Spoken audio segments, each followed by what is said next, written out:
Wilmington has been busy since the North Stars arrived home.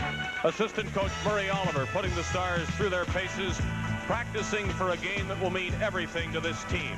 And the reporters have filled the dressing room, asking the important questions of the North Stars, such as right-winger Al McAdam. What must be done? Can they beat the Islanders, the defending champions? Do they think they can beat the Islanders? Steve Payne, another, to give an answer. And the fans here in Minnesota think they can have a say as well. This is the hottest ticket in the history of the North Stars franchise. And these fans will be loud. The Stanley Cup final comes to Minnesota. This is Game 3. The North Stars desperate for a win with the Islanders up 2-0.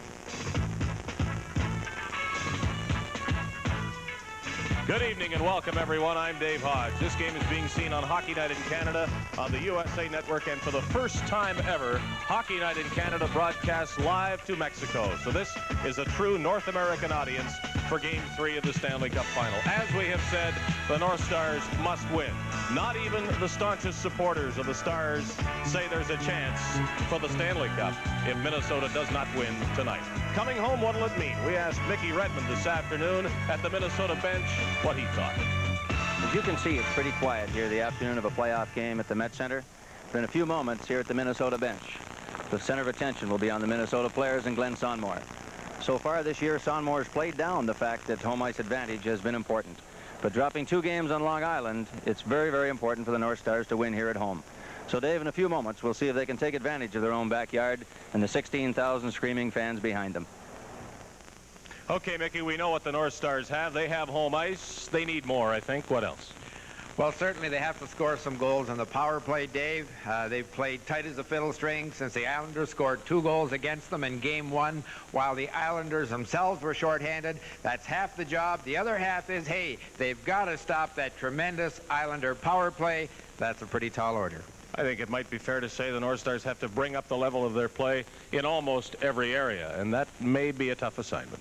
Well, I think they can do it. They've got the crowd behind them at home. I talked to a lot of the players today, and they're looking forward to this game more than they looked forward to any other game in their entire career. Hey, there could be an upset in the making tonight.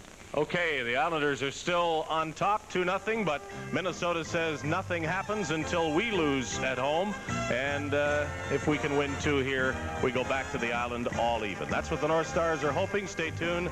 And shortly you'll meet 2 other members of our broadcast crew, Bob Cole and Gary Dornhofer, as our Stanley Cup coverage continues in just a moment.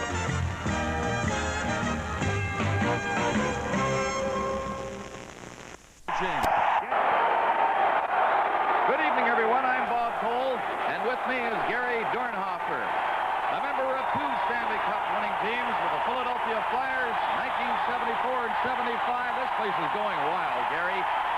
This is a must game for Minnesota. Glenn Sonmor, if it is an advantage, has that advantage of making the last player change.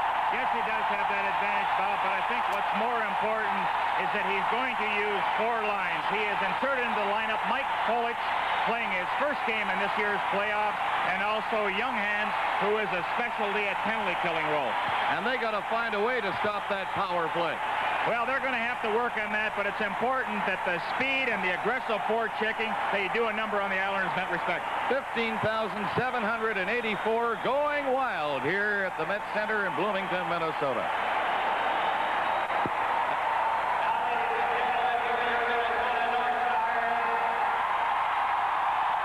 Defenseman number 2, Kurt Giles. Defenseman number 3, Fred Barrett. Defense number 4, Craig Hartsburg. Center number 7, Neil Broughton. Wing number 8, Kent Eric Anderson. Defense number 10, Gordy Roberts. Wing number 11, Tom McCarthy.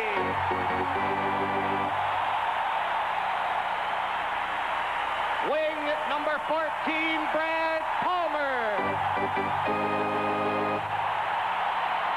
Center number 15, Bobby Smith.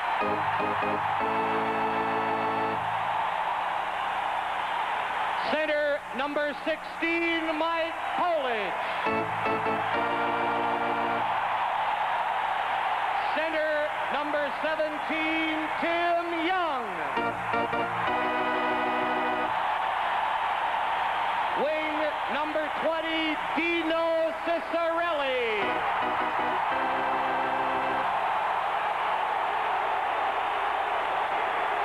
Defenseman, number 23, Greg Smith. Wing, number 25, Al McAdams. Wing number 26, Steve Payne. Wing number 28, Steve Kristoff. Wing number 29, Tom Younghans. Goalie number 27, Gilles Melache. Sure. Goalie number 33, Don Beaupre. Coach of the North Stars is Glenn Sonmore.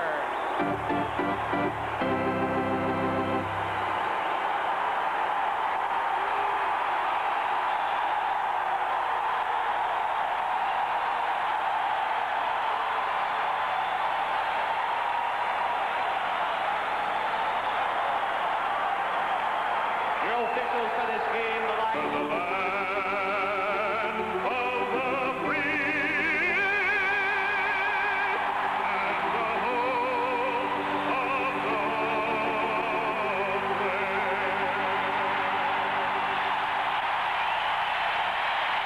That'll get them going here in Minnesota. Jim Bowers leading the crowd. The Canadian and American national anthems. Here are your officials tonight. Bruce Hood, senior official in the league, 18 years behind him. John D'Amico from Rexdale, Ontario. Ron Finn, 12 years in the league from Georgetown, Ontario. The goaltenders tonight. Billy Smith, goals against average 2.36. He's won 12 and lost 2. And he's tough to beat. Down at the other end is Gilles Melache. He's 8-4 in the playoffs. You see his goals against average 3.32 in the starting lineups. Barrett and Smith on the defense for Minnesota. Polage, Younghans, and Anderson up front. Tonelli, Merrick, and Nystrom. For New York, Morrow and Potvin on the defense. And that's Potvin. He tried to clear it. It went off his stick and over the glass at the far side into the crowd. I'll tell you, it's big pressure tonight, Mickey, and the Stars know what they have to do. Can they do it? Well, I think they're certainly capable of doing it, Bob. They really want to keep this the fan advantage here with them. I think it's just ultra important that they get off to the good start and possibly get the first goal of the hockey game. Attempted shot went off his stick into the corner is Morrow. Now the Stars a little bit of pressure, but they can't hang on to it. It comes back to center ice. Somebody said today the North Stars, if they win this game, it'll be because they score first. Well, let's see the first shot on goal. That's stopped by Billy Smith. Stars in forechecking, mixing it up back of the net, and they hang on to it. I guess, Gary, that's the answer. Get it in there and chase it. Well, that's the good start that the North Stars are looking for. Glenn Sonmore said we're not really going to play a physical game, but by the looks of that first shift, I would have to disagree with him. They certainly threw their weight around more than they did in Long Island, but it's a tremendous advantage being here. This has been a good building for them. They've only lost one game in the playoffs, and this is the way they're going to have to play this hockey game, put pressure on the Islanders. Bob, I think if there's a line matchup, it would be Polage, Anderson, and Younghans against Trotier's line. Trying to shut down Trottier, Bossy. Those are the two big shooters for the Islanders. Polage wearing number 16 comes to center ice. Number 8 is Anderson to his right. Younghans 29 to his left. Face-off in the New York zone to the right of Billy Smith. Game just underway. If you've just tuned in, there's no score. There's a shot by Smith. Grabbed by Billy Smith. Clever goaltender. He's up, he's down. Got a great glove hand, and you saw it right there. Shortstop style, scooped it up. Billy Smith thought he actually had broken his arm the last game when he had his hand squeezed or his arm squeezed against the goalpost, but it was just a hyperextension and right on the funny bone. But you'll see the quickness of a Billy Smith just throwing that trapper out and snaring it for the face-off. Face-off again in the New York zone. Into the corner it goes. Lorimer trying to clear it up along the boards on the right side. Trottier comes to center, takes his time, and shoots it into the Minnesota zone for the first time in this game. They place his 40 seconds, mind you. Bumping on the boards in the North Stars zone. Barrett missed a chance to clear it. Now Greg Smith wheeling it out, decides to stop. Trottier tried to go in for checking. There's Big Gillies. He couldn't stop him. They bump at the blue line. Anderson and Lane. And I think they mean business, folks, tonight. Good to have you people from across Canada with us tonight on the USA Network. And, of course, buenas noches to you in Mexico. This is the third game of the Stanley Cup final. The New York Islanders are up 2-0. A win tonight. Man, are they in the driver's seat or what? From Bloomington, Minnesota, this is Stanley Cup 81.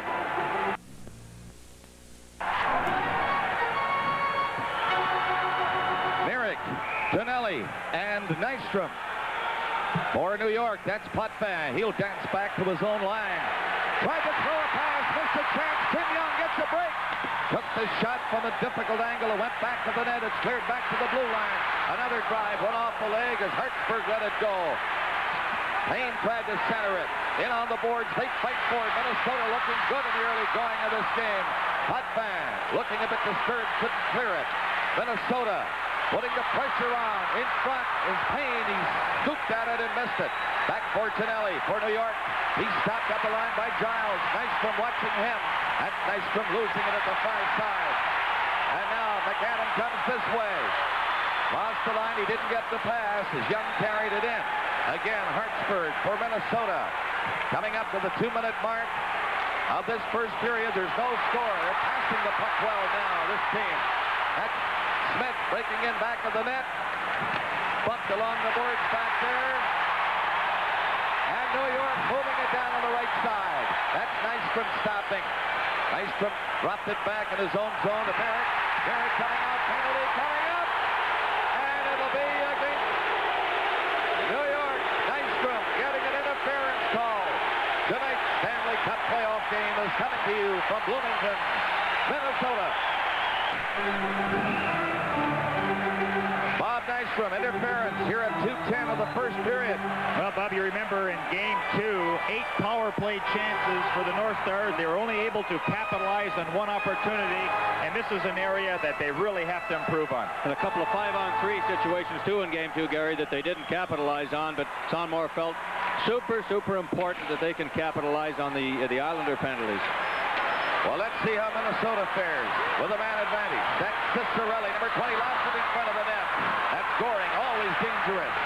A penalty killer along with Carroll. He's 25 and has it now back to his own line is Lorimer with Lane to Lorimer. New York killing the first few seconds very effectively. Balash back to the net to stop.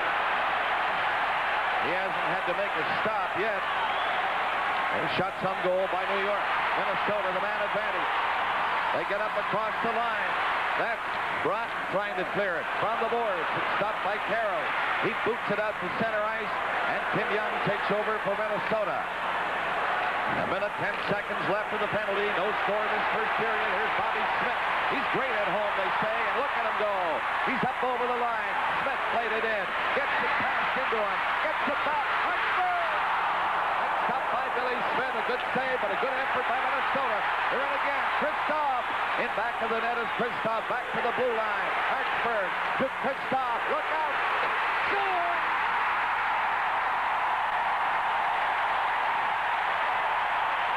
Oh, you could see that one come. Beautiful play by Minnesota. 1-0. Minnesota North Stars power play goal. Well, good setup here by the North Stars, just throwing that puck around. I like the way Kristoff comes from the boards to the center of the ice and unloads it. He didn't wind up with a big slap shot. It was a snap shot and just fired it by Billy Smith. I don't think Billy Smith saw the shot. It caromed off the far goal post like Potvin goal in Game 2. There you see it coming right there off the post and in behind Smith. This is what the North Stars needed, the big first goal, and also they found a way to score on that man advantage situation. Well, it's good forechecking in there, getting right on top of the Islanders, and Kristoff scores his 7th of the playoffs.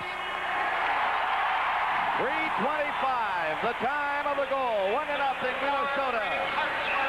And icing now called against the New York Islanders. That goal coming on a power play while Nixon was off serving 2 minutes for interference.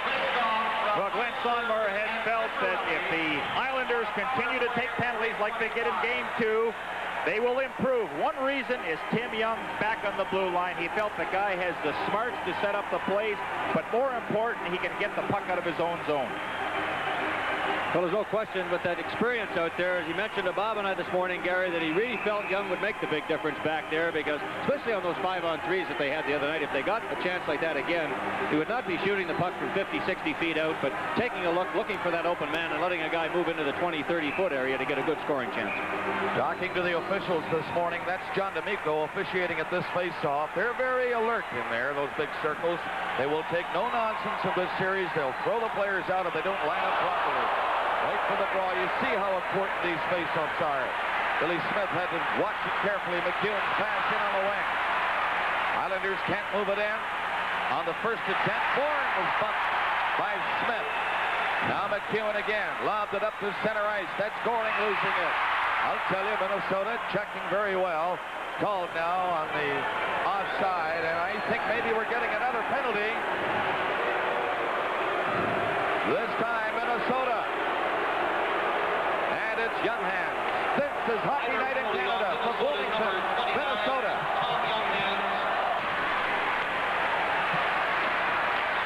Play just underway. Cleared in back of the Minnesota net. Here's Bossy. Bossy centered it all. Gillies planned on it. He had the open side. And Minnesota clearing it down the ice. 1:40 left in that penalty. To Young hands of the Minnesota North Stars. It's 1-0 Minnesota. Power play now, which is usually devastating. The New York Islanders onside, barely. Minnesota clearing it to center. Bossy tucked it up to the line. And it's Giles shooting it back in. Well, when you're working at a 40.6% efficiency, the highest total ever recorded in the National League for power play, you know they've got dynamite out there. There's Gillies. That pass just a little too far for Gillies. Icing is called against New York. There's Tom Youngins, only playing his 3rd playoff game. Now, his specialty certainly is as a checker and also a penalty killer, so I'm sure that he and Polic will both see a lot of action in this area. That is Sonmor's plan, Gary, to have both those fellas out when they are shorthanded as much as he can get them out there. And he felt, talking to him this morning, that they would certainly be a big boost to the hockey club. Polic and Palmer, penalty killers up front for Minnesota. Trotier's number 19. He's got 10 goals, 15 assists in this playoff so far. Points, well, 103 on the season. So Trottier, a big gun for the New York Islanders. That's McEwen shooting it in. The last shot of the net to try to set it up for Palmer. He's bumped by Clark Gillies. Here come the Islanders. They pour over the line. Potvin gets set, shoots. That was blocked in front of the net. A nice play at the Minnesota defense by Barron. Bossy set it up, shot, knocked away by the Lock. And he hangs on to it. A face-off coming up in the Minnesota zone. 39 seconds left in the North Stars penalty. Well, a good save by Losh because Potvin was really moving over from his boards into the slot area, almost to the far circle. And again, the North Stars not able to pick Potvin off. They're facing the puck carrier instead of going around sideways so they can keep an eye on Potvin. And if he continues to get in the clear like that, he can be very dangerous. Well, that's the spot he scored the winning goal in Game 2, and he likes to roam around and come in from that point area whenever he can and sneak in behind the 4-man box and get open for a pass. Goring back to Potvin, shooting! That's stopped by the Lock. Minnesota killing this penalty very well. 30 seconds left in the penalty now. That was brought up upended. Play goes right on. And it's Goring, number 91 for New York, coming out. Goring up to center. Goring in over the line. Still has it, trying to go in. He was spun around as he tried to beat the defenseman in front of the net. Hartsburg nearly lost it to Goring. He did. Now Bourne gets set. Lets it go. That missed on the short side, but not by much. And again comes the Bourne. Nice save by the line. Another pass in front of the net to Goring. The penalty is over now. And Goring bumped over there. Cleared into the corner. Hartsburg has it. Hartsburg, the rushing defenseman for Minnesota. At center, played it in beautifully. It goes into young hands from the corner. He centered it. Here's a chance. Oh! Billy Smith looking at that one right down the pipe. 1-0 Minnesota in this first period. They're nearing the 7-minute mark. What excitement here in the Met Center. Bloomington, Minnesota. It's cleared down the ice by the North Stars. There will be no icing. New York back to pick it up, and they're having trouble. Let me tell you, another penalty coming up against Minnesota. Payne gets the gate with a score. Minnesota 1, New York nothing. This is Stanley Cup 81.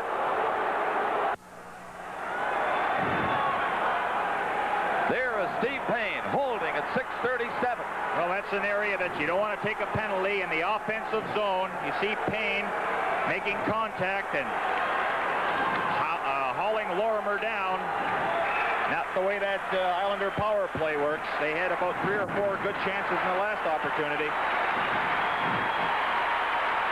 New York again with the man advantage.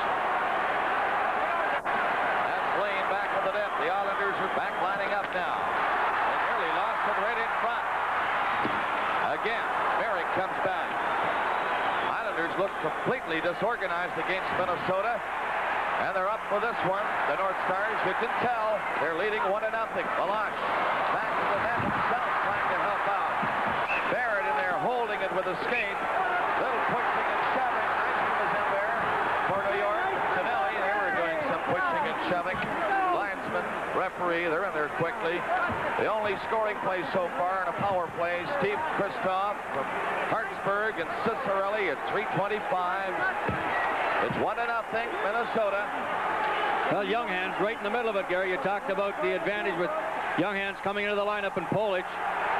You look at Sonmore looking at the action. Young Hands was pushing with Nystrom behind the net and Tonelli, and they're both going to go off, it looks like. At least Nystrom's already in the box.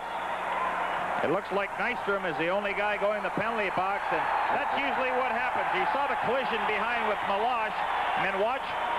Young Hands is also going up, but you see the battle in the corner there with Young Hands, and Nystrom comes in late, and then there's a few elbows and gloves, whatever, thrown around, but I know the North Stars will not be pushed around in their own building, and they showed that. You've been in there before, and you know as well as I do that when you haven't played as much, whether it be by coincidence or by injury, whatever, when you get out there, you really got it. You get going, you get fired up, and it looks like Young'un so far in the first few shifts he's had is really fired up. And also Polish, when he's been out there, he's done some tremendous forechecking. That's Gary Dornhofer, former star with the Philadelphia Flyers, and Mickey Redmond, former star with the Montreal Canadiens and Detroit Red Wings. And I'm Bob Cole. We're at the Met Center in Bloomington, Minnesota. 1-0 North Stars. 12:48 left in this first period. Bossy couldn't get a stick on it. That's Giles against Bossy. Bossy left it there. And I think we're getting another penalty. Bruce Hood, the referee, is clamping down early, and here's a hooking call. And it's Trottier, I think, will be going. There he is, number 19, Brian Trottier. It is Trottier, Bob, and just the thing that Sonmore was talking about the other night, the little hooks to the holes on Nystrom's goal. We talked about Brad Maxwell being pulled down and was nothing being called on it. It's sort of that in-between area, and that was a good example of it there, but Bruce Hood took the time to call that penalty where Trottier had hooked and interfered with one of the Minnesota players as he was trying to get after the loose puck. Exactly what Sonmore was talking about, trying to get his guys to do if they were going to get away with it. Well, there's Nystrom and Trottier talking things over again, but let's look right from the draw and the hook. You could almost call that face-off interference. Interference, right, Gary? But remember, Maxwell, he got hurt in that fight that he had with Bobby Bourne. He is out for this game with shoulder problems, so the North Stars are going with 5 defensemen, and that's going to be a tough load, especially if the Islanders get their forechecking game going. You know, it's tough also, Gary, because if there happens to be an outbreak of fights and the North Star defensemen are involved, it's really going to make it interesting. I'm sure that Sonmore has told them not to give any ground, but be careful not to get themselves involved unnecessarily and put them at a disadvantage down to 2 or 3 or 4 defensemen. But he was still, Sonmore, impressed with his team. A young hockey club, but he said those guys in practice yesterday are flying out there crisp in their passes, and we will be ready. Nystrom and Younghans went off at 7:05, and now Trottier of New York at 7:19. That's Bobby Smith tipping it in for Minnesota. Coming back is Langevin. Back to the net, he hooked it in the corner. That's McEwen starting out. Got away from McCarthy to center ice. The pass goes in off the boards for Ford. Valash nearly started out, then backed up rather quickly. In the net for Minnesota. Kick back to the line of McEwen. Along the boards, it comes to Bourne. Bourne was just inside the blue line. Now it's McCarthy. Down for Minnesota. Put on the brakes inside the line. Sliding a pass. There's Barrett's shot. And that's stopped by Billy Smith. Bourne picking it up. He's number 14 for New York. Played it over to McEwen coming out. Down on the right side, and he is stopped by Palmer. Puck rolls inside the Minnesota line, and back come the Stars. They're leading 1-0. Down to center, it's backhanded in by Robertson. He was belted by Langevin as he made that play. Now Keller for New York Islanders. Pass in his own zone. This is McEwen. Back to Keller. Hitting center. Keller trying to find an opening. Decides to shoot it in. Again, Barrett sliding it along the boards to the blue line. Up to center. Coming in is Brock. Brock gets set right in. Oh! They missed the open side. Brock made that play across the line. That went in beautifully to Payne, but he couldn't pull the trigger. Oh, what a play by Broughton as he just warded off an Islander check and then set up that 2-on-1 break. Look at the balance of Broughton here. He just out-muscles Keller for the puck. And now it's a 2-on-1 break. But Payne coming down that left side, just slides the puck over, and you wonder, how can you miss on a play like that? He'll be looking at that one in his sleep tonight, but that puck bounces a little bit around there, any little bit, and it looked like it flew right off the top of the stick and right up over top of the net. But the North Stars putting on some good pressure. With any luck, Gary, they could have had 2 or 3 goals already in this hockey game. Does this game remind you of games 1 and 2 in the Island, where it was the Islanders doing all the hitting, doing all the skating? Tonight it's just the opposite. That green machine. You're right on. Play. They've come out to play is right, Gary, and they're bringing it right to New York. Here's a chance again in the corner. Bobby Smith, he'll try to set it up, gets it back to the line. Hartsburg shot didn't get through. That'll be Morrill. Getting into the line, but not out. Now it's barely across the blue line.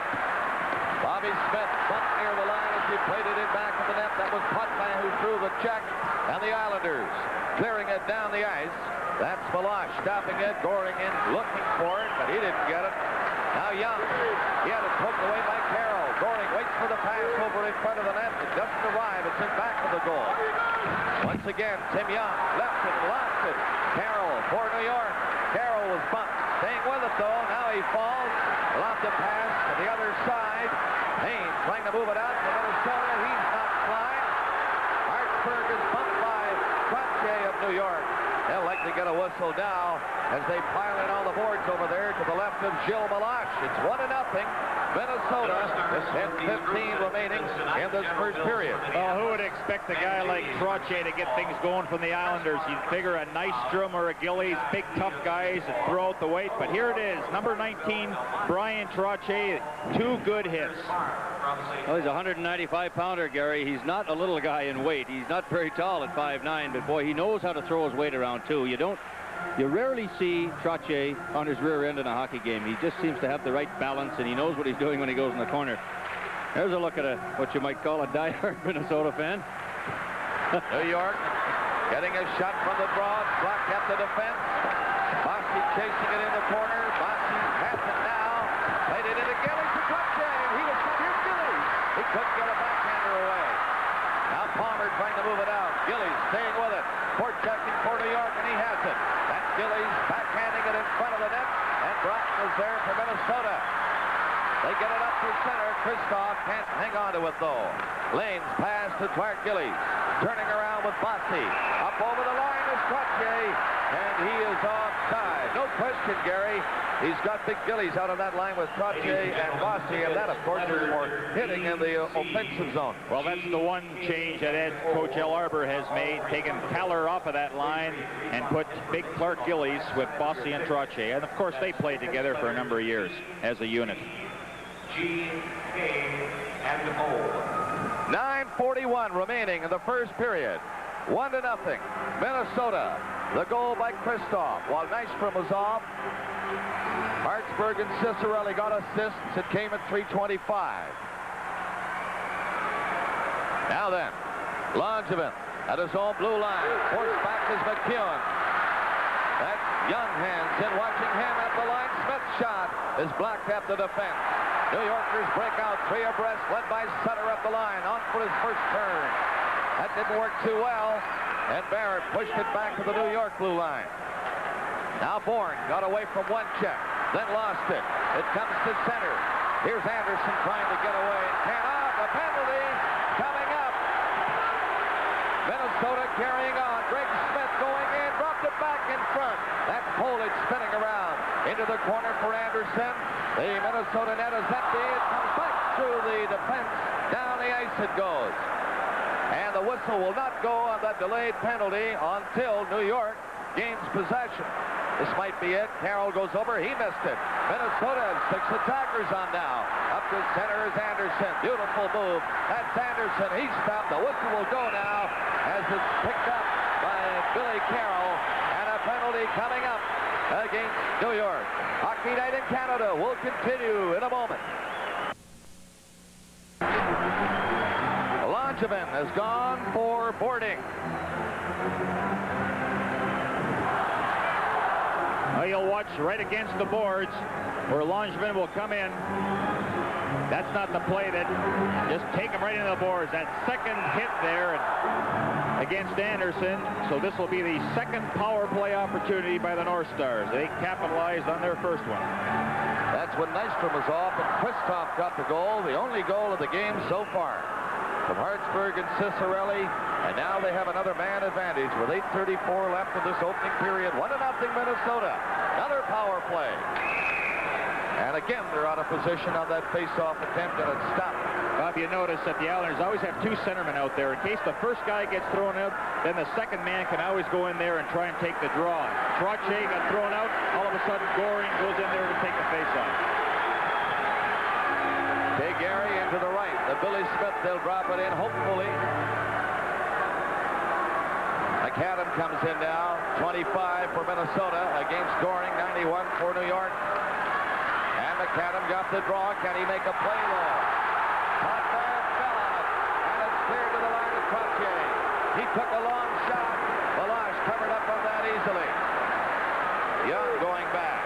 Left it in the corner. Bobby Smith trying to help him. That's Tim Young, number 17. Played it to Smith. Dropping it to Young. Here they come. The Minnesota North Stars have an advantage. Up across center is Hartsburg going in. Over the line. Gets set in the slot. Shooting. He waited a second too long. And the shot was blocked. Deflected away. Now Young will have an opportunity. There it goes. Deflected just wide. Keller on the far side. Lobbing one down the ice. And now just a minute and 15 left in the penalty. 1-0 Minnesota. Here they come again. This is Tim Young. His pass to center is blocked. At the line, Keller couldn't move it out. And they call it on the offside. Almost had a disastrous situation when that delayed penalty was being called. You saw the puck slide all the way down the ice. Malash had already left the net, gone to the bench for the extra attacker. And Gary, I'm sure you've seen it in your career. That darn thing goes in the open net. Usually you're on the ice for it. It's the thing you can do. I saw Reggie Fleming do that. It was only an exhibition game when he played in Philadelphia. Bounced it off the boards right into our own net during a delayed penalty. So it can happen. Now Roberts for Minnesota shooting it in. Hobbling back is Morrow back to the net. He had to hurry. And his pass is stopped at the blue line. Brock played it back. Giles flipped it off to Kristoff to Giles. hits the shot beautifully. There it goes. Smith is down. And it's knocked into the corner. Morrow trying to knock it down the ice. This time he does. Well, you have to be impressed with that North Stars power play. The quick passes. They're getting the Islanders out of position and getting the shots away. 34 seconds left on that power play now. And they come to center. Kristoff coming in. Sliding it in for Cicerelli, number 20. Back near the line. Carroll couldn't move it out. Pass comes all the way back, and there's Goring. He couldn't move it out. Minnesota staying with it. Finally knocked away by Billy Carroll. 15 seconds left in the penalty.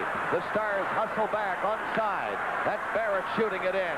It hit hot pad, bounced back across the line at center. Now 5 seconds left in the penalty. That'll do it. They get to center one more time, maybe. It's tossed in off to one side. A high stick. Tonelli made contact, and it's called.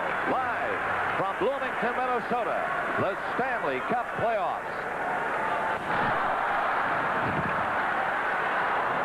Just underway. Minnesota coming out again. Down on the far side. Young hands up over the line. It'll be broken up by Tonelli. And again, it's called. Well, Bob Cole, I know you're happy to be here in Bloomington, Minnesota, but I know there's another place you'd love to have been today. Oh, yes.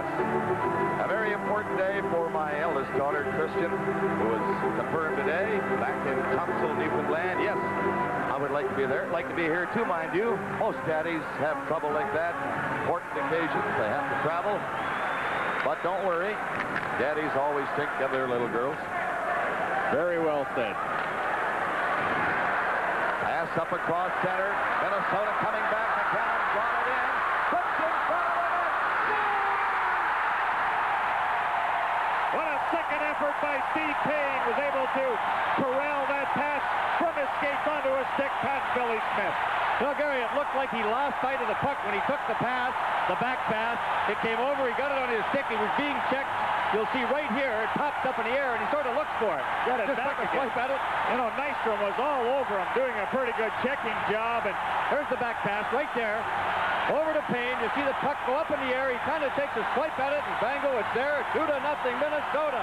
you know, you couldn't do any better checking job than Nystrom against Steve Payne, but that stick got loose just enough to bat it by the glove side of Billy Smith, and suddenly the North Stars ahead 2-0.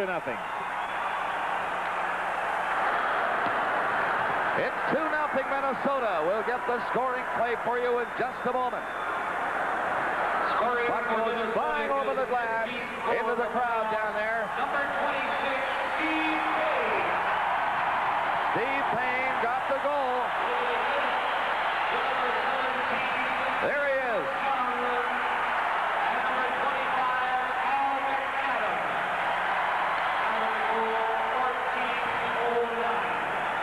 Young and McAdam assisting on that goal by Steve Payne at 14:09, 2-0.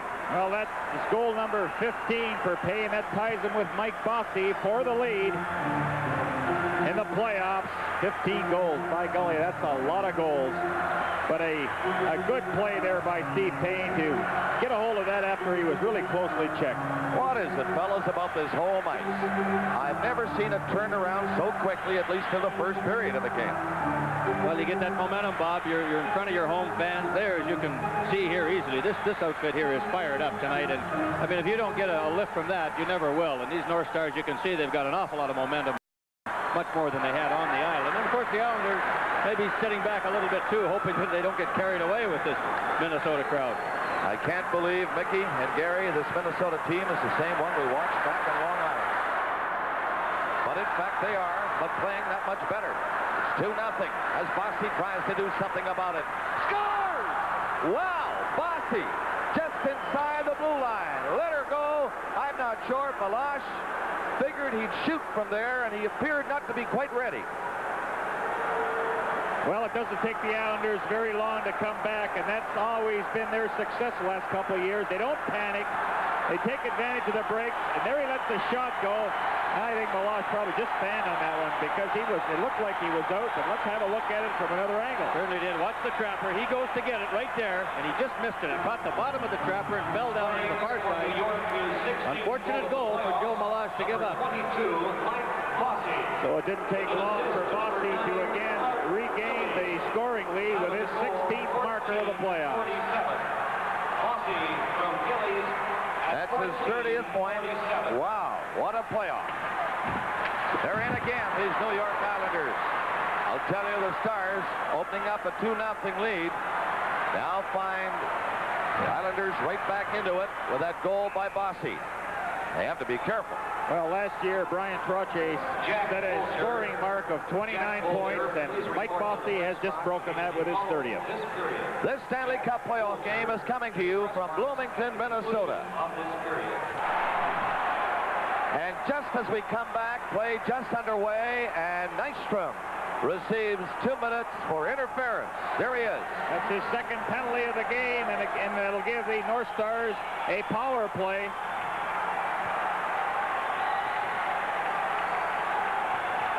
Second interference, really.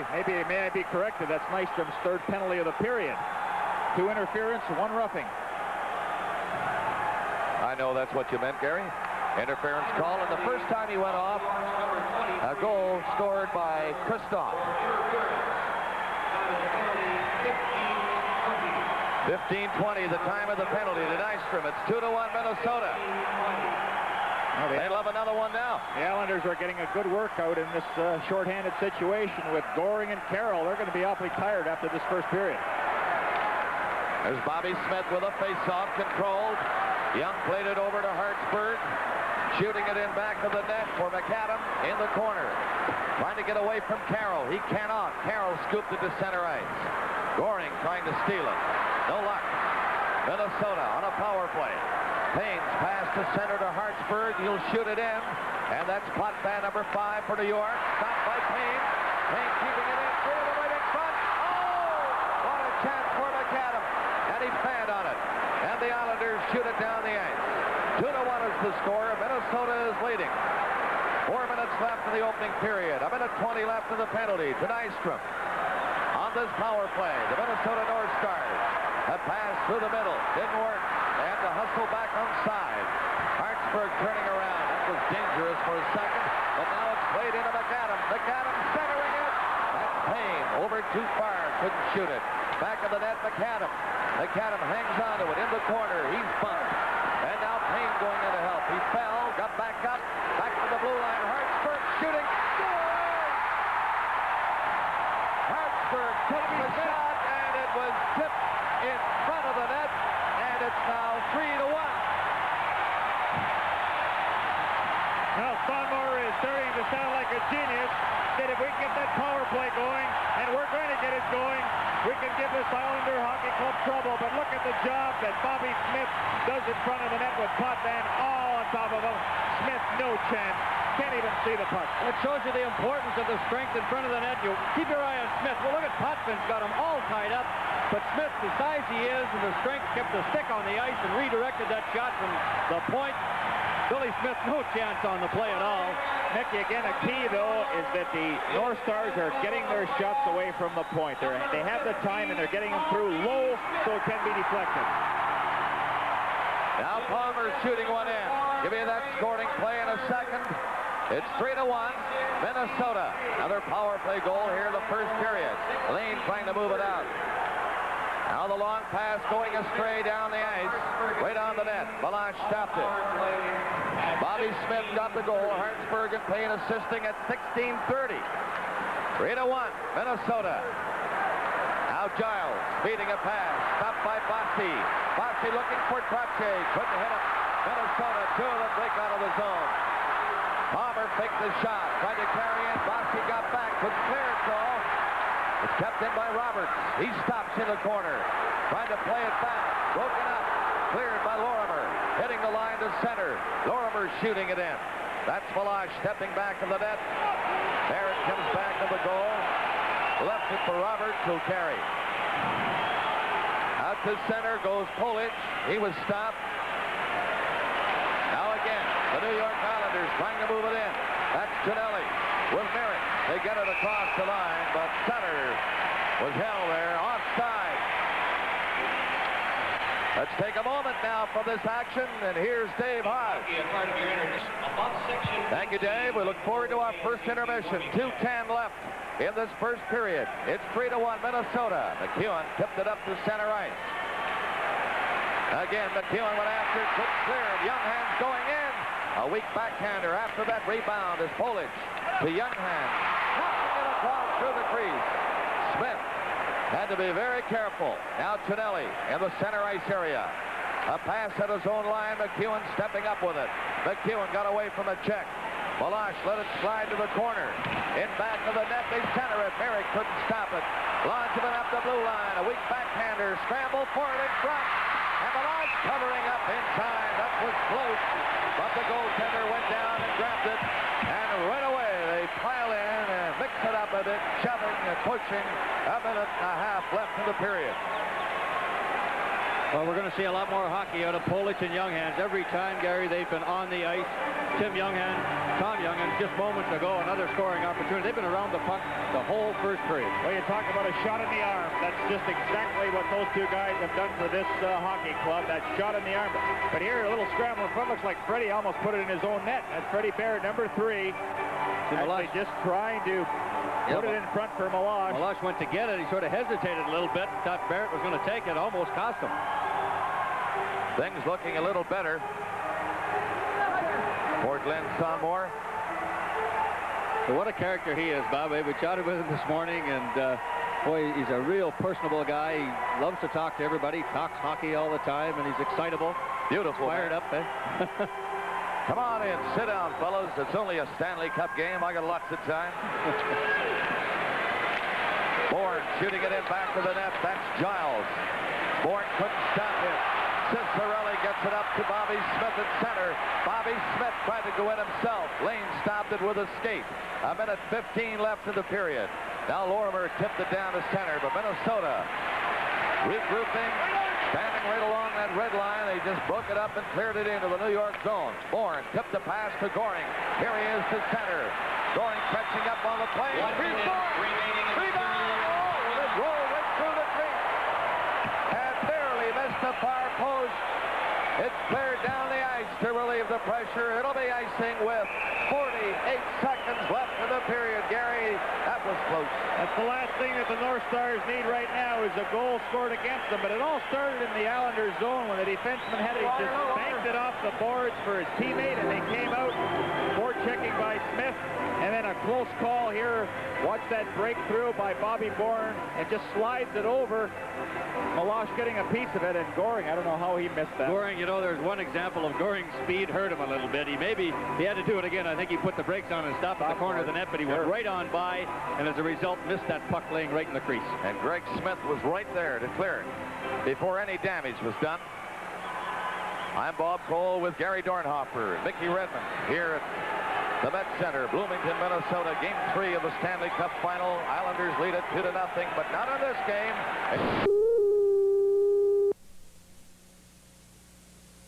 The Stanley Cup. Young nearly got a break. Near center. There's Young. Along with Hartsburg. Young going in looking for it. He's in against Ken Morrow. 25 seconds left of the period. They hold it on the board. And a face-off coming up in the Islanders zone. Well, some strong forechecking against Lorimer and the rest of the Islander defense.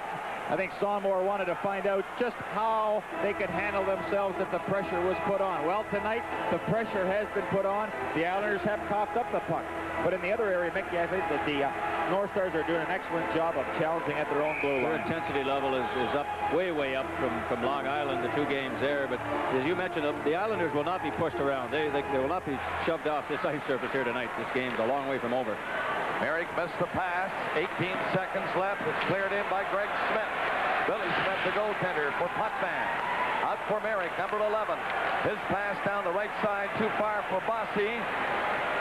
Morrow goes down on one knee, cleared it up to the Minnesota line. 3 seconds left, time for a shot, maybe. It's played over on the right side as the horn goes to end the first period. Minnesota full value with a 2-goal lead. Well, I've always felt that you have to play with desire and a lot of emotion, and this is a good demonstration by this North Star Hockey Club tonight.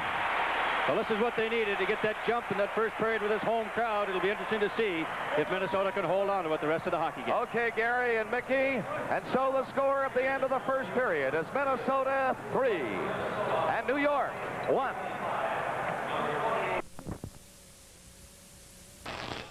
The North Stars 2 of 3 goals on the power play by Kristoff and Bobby Smith. Steve Payne at the other. Mike Bossy has established a Stanley Cup record with his 30th point. He scored the Islander goal. Dino Cicerelli has tied a rookie record with his 20th point. And speaking of records, Dennis Potvin of the Islanders is 1 point away from a playoff record for defensemen. I'm sure this isn't the score that you would have visualized, but I'm sure you're not terribly surprised that the North Stars are a better team at home. It's the kind of game I was expecting. I think all of us were thinking there'd be a lot more intensity, you know, on the Minnesota North Stars part. And unfortunately, I think our lack of discipline out there showed, and they got 3 goals out of it. Even though they had 2 power play goals, I think they got the kind of opportunities that we don't normally give up. Everybody in Minnesota talks about a game earlier in the season that you won 2-1 in this building, and I think some of the Islanders say it was the best game that they participated in all year. That's something like what we saw in the first period. I know you played better that night, but the style of play on both sides, these teams match up in an entertaining fashion when they play well. Well, there's no question that this club plays much better. They skate so well in this building. You know, it seems that it suits their game extremely well. And that game during the year was probably one of the best hockey games I'd ever played in, and certainly the rest of the club felt that way. And you know, quotes from the other players, you know, they felt the same way too. And we expect 2 such kind of games here. And as soon as we get our act together in the second period, it's going to be even tighter. The reviewers who watched the Islanders all year gave you so-so notices at times. That doesn't come as any great shock to you, but it's been entirely the opposite in the playoffs. Nothing but raves. Are you on top of your game now, every bit the way you'd like to be?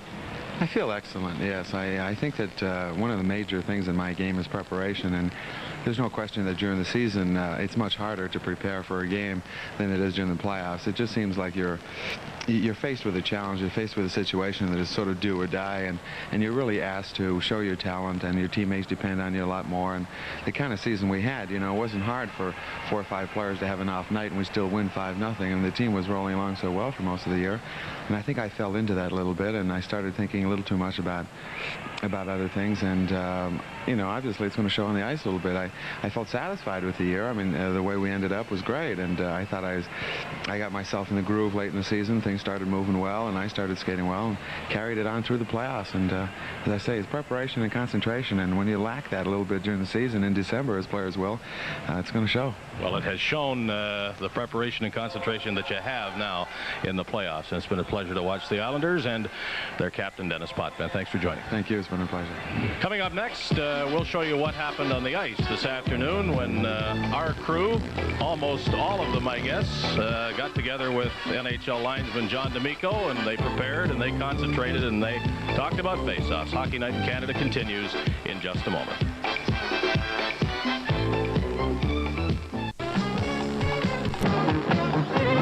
In game number 2, Wayne Merrick of the Islanders won 2 key faceoffs, which resulted in goals. So tonight, let's talk about faceoffs. We have Mickey Redmond, Chico Resch, Howie Meeker, John D'Amico, who will be working tonight's game as a linesman, and see if we can give some demonstrations.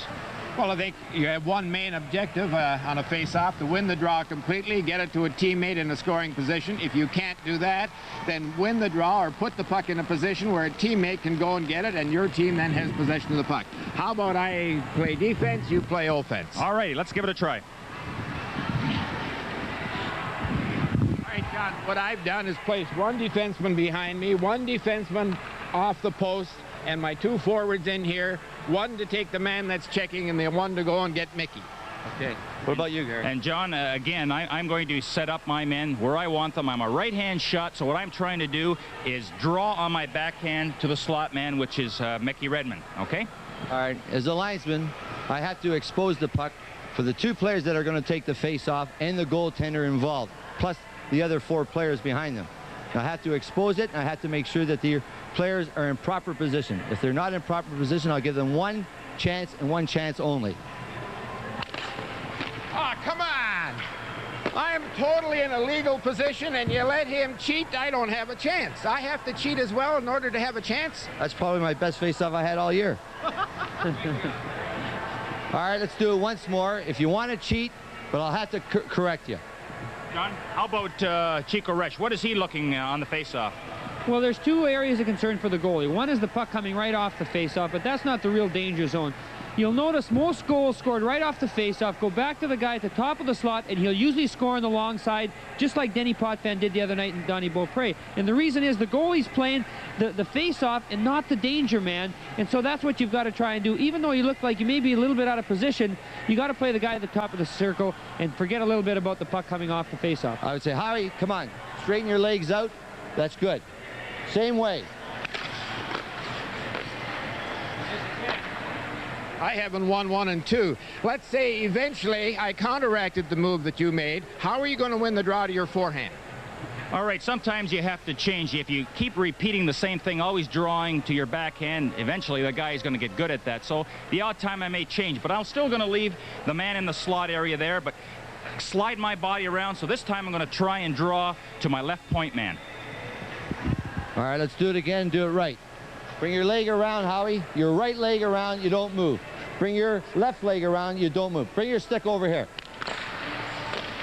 I haven't touched the puck yet. Don't you wish all centermen were as bad as I am? And you got to admit, Howie, I'm not a very good face-off man, but we rehearsed that, and you were supposed to let me win. You did that perfectly, but rest assured tonight you're going to see a lot of key face-offs in either zone.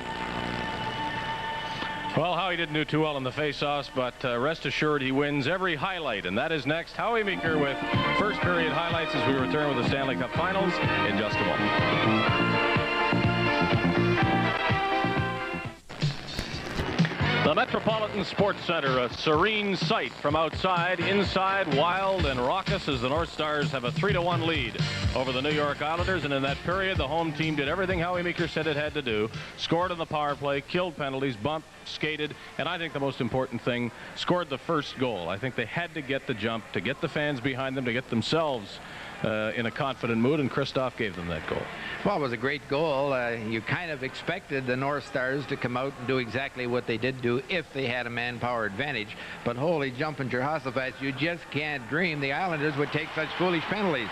There you see Cicerelli. He's the guy that made this first goal, Christoph's goal, all possible. He goes into the corner and takes the North Star player off the puck. That's the first good thing. Now that's Christoph with the puck. He's looking out at the point to see if he can find an open man. And look at all the Islanders bunched in front of the net. They never do that. It goes out to Hartsburg, and oh, does Hartsburg make a great play. Now watch Christoph and Hartsburg. They worked a tremendous 2-on-1. Hartsburg makes the fake, dumps it into Christoph. Got the Islander defenseman, look at there, faked the shot, put it on his stick. Now he's able to walk in front, and look at the guy that's there, Cicerelli, screening the goaltender. Just a great, great play by I would say four North Star players, and the key to it all happened earlier with Bobby Smith. What a play he made. Same thing happens here on Smith's goal. It's in the corner, and Kane could have quite easily given up. It's the pursuit of the North Stars that have got them these 2 goals. Right here, he loses his balance, falls down, gets up, and no one goes in and tries to take the puck off. Puts it back out to the point, and watch Bobby Smith head for in front of the net. That's Hartsburg again, moves to the center. That's the key, moves to the center, has all kinds of room to get the shot on the net. Bobby Smith's in front of the net and tips it in. But they're hustling, they're passing the puck, they're taking the man, and hey, they want to win this game. If the first goal was important, that was equally so, because the Bossy goal should not have gone in, and there might have been every reason for the North Stars to let down at that point. Suddenly a 2-0 lead was 2-1. To come back and restore the 2-goal lead, which they have now, is going to help them a lot. That Bossy's something else, isn't he? Went across the blue line under a full head of steam, went to the outside, stopped, and Hartsburg didn't know whether to climb over the boards, go sit down, or what to do. And while everybody's figuring out what Bossy should have done, he shoots the puck, catches the goaltender asleep, and it's in. Just a great hockey player, that guy. 3-1, some game thus far. Let's go now for more. The second period, Bob Cole and friends. Okay, gentlemen, and the friends with Bob Cole, Gary Dornhofer and Mickey Redmond. Both Stanley Cup representatives, Mickey with the Montreal Canadiens on 2 occasions, and Gary, 2 winners with the Philadelphia Flyers. I'm still working on mine. I don't think I'll ever get there now, fellas. In that period, there you see it. Christoph, 3:25. Payne, 14:09. Then Bossy for New York at 14:47. Bobby Smith his 7th at 16:30 to make it 3-1 Minnesota. And the shot, the Islanders 11-8. But what a period we saw. That first period, I think, the best period of hockey so far in the series. Yes, it was.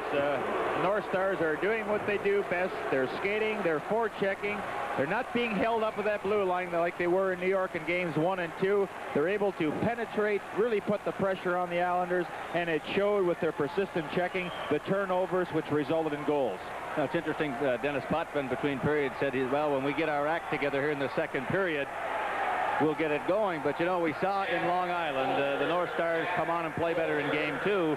But, Gary, in that situation, the Islanders just didn't allow them to play any better. They just shut them down all over the ice. And it's kind of interesting. It'll be interesting to see here if the North Stars can do the same thing to the Islanders, because it's not easy to turn it on. It's just impossible to turn it off and on whenever you need it.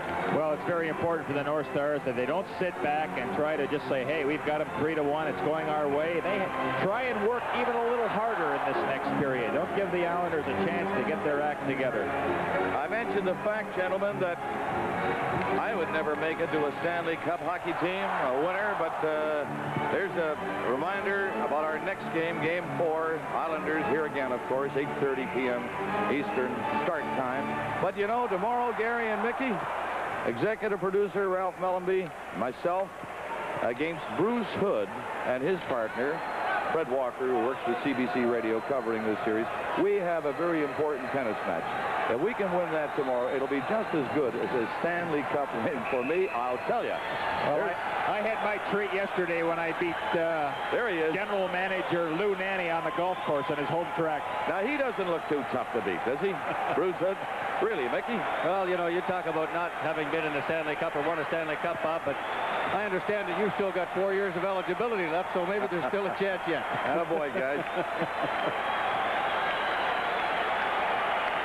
You know, the way that Young and Polic played, they're going to be tough guys to keep out of the lineup from here on in. And it's a credit to those two individuals that I guess a tendency when you're not playing is to sulk. Don't go about keeping in shape. But that wasn't the case with those two youngsters. They practiced hard. They stayed for extra stops and starts, kept themselves in fine shape, and when the opportunity presented itself to get back in the lineup, they were ready, and they were the real spark in that period. Well, you know, it's tough to sit out and not play. We all know you cannot get that great conditioning just by practice, and these guys really, that's all they've been doing is practicing, but they certainly come out here with a mental attitude that's overcome a little bit of maybe a physical drawback and taking advantage of it. Well, there's Bourne going in for New York. He stopped right away. These North Stars, I'll tell you, are getting back fast tonight, picking up the wing. They're checking. They're giving those defensemen a chance to stand up at the blue line and meet the Islanders before they can cause too much damage. Langevin back in his own zone. On the boards it goes for Goring. Couldn't control it. Minnesota offside. 3-1 the score. Minnesota leading the New York Islanders. Kristoff, Haynes, and Bobby Smith. 2 of the goals were on power plays. Mike Foskey replied for New York. Well, look at Bobby Bourne, born in Kindersley, Saskatchewan. 6'3", 200 pounds, Gary, and he can fly out there. Well, that's his real asset, and you notice him wearing that shield. That was because of the fight with Maxwell. He suffered a shot in the nose, so has the shield on for a little extra protection. Nystrom chopping it in. Coming back, Hartsburg in back of the net. On the boards it goes. At the line. Hotbag keeping it in. Islanders trying to break through to get a goal down. Get close before this second period gets too far gone. That's Merrick. He has to wait and did not. So Minnesota will have an opportunity to clear it. They do, and the play is allowed to continue up to center. Merrick tying his man up. Here's Nystrom one-on-one. Going in on Giles. Nystrom sliding a pass. Pinelli. What a save by Gilles Malott. 2-on-1. Pinelli was stopped. Malott coming up big for Minnesota. Nystrom again. Great pressure on now. Sliding it through the crease. Scramble. Oh! Just outside that goal post. I thought it was going in. It was just sitting there right beside the goalpost, but you talked about the Islanders bringing up their level of play in the second period, and it starts with Merrick, Pinelli, and Nystrom. There's the 2-on-1 break, and what a save by Malash. Talk about making a save at the right time. The splits, and then the persistent pressure. Bob, you're familiar with curling, and this puck looked like a curling rock, sliding underneath Malash and coming to rest right against the left goal post. You'll have a look at it right here. Look at that.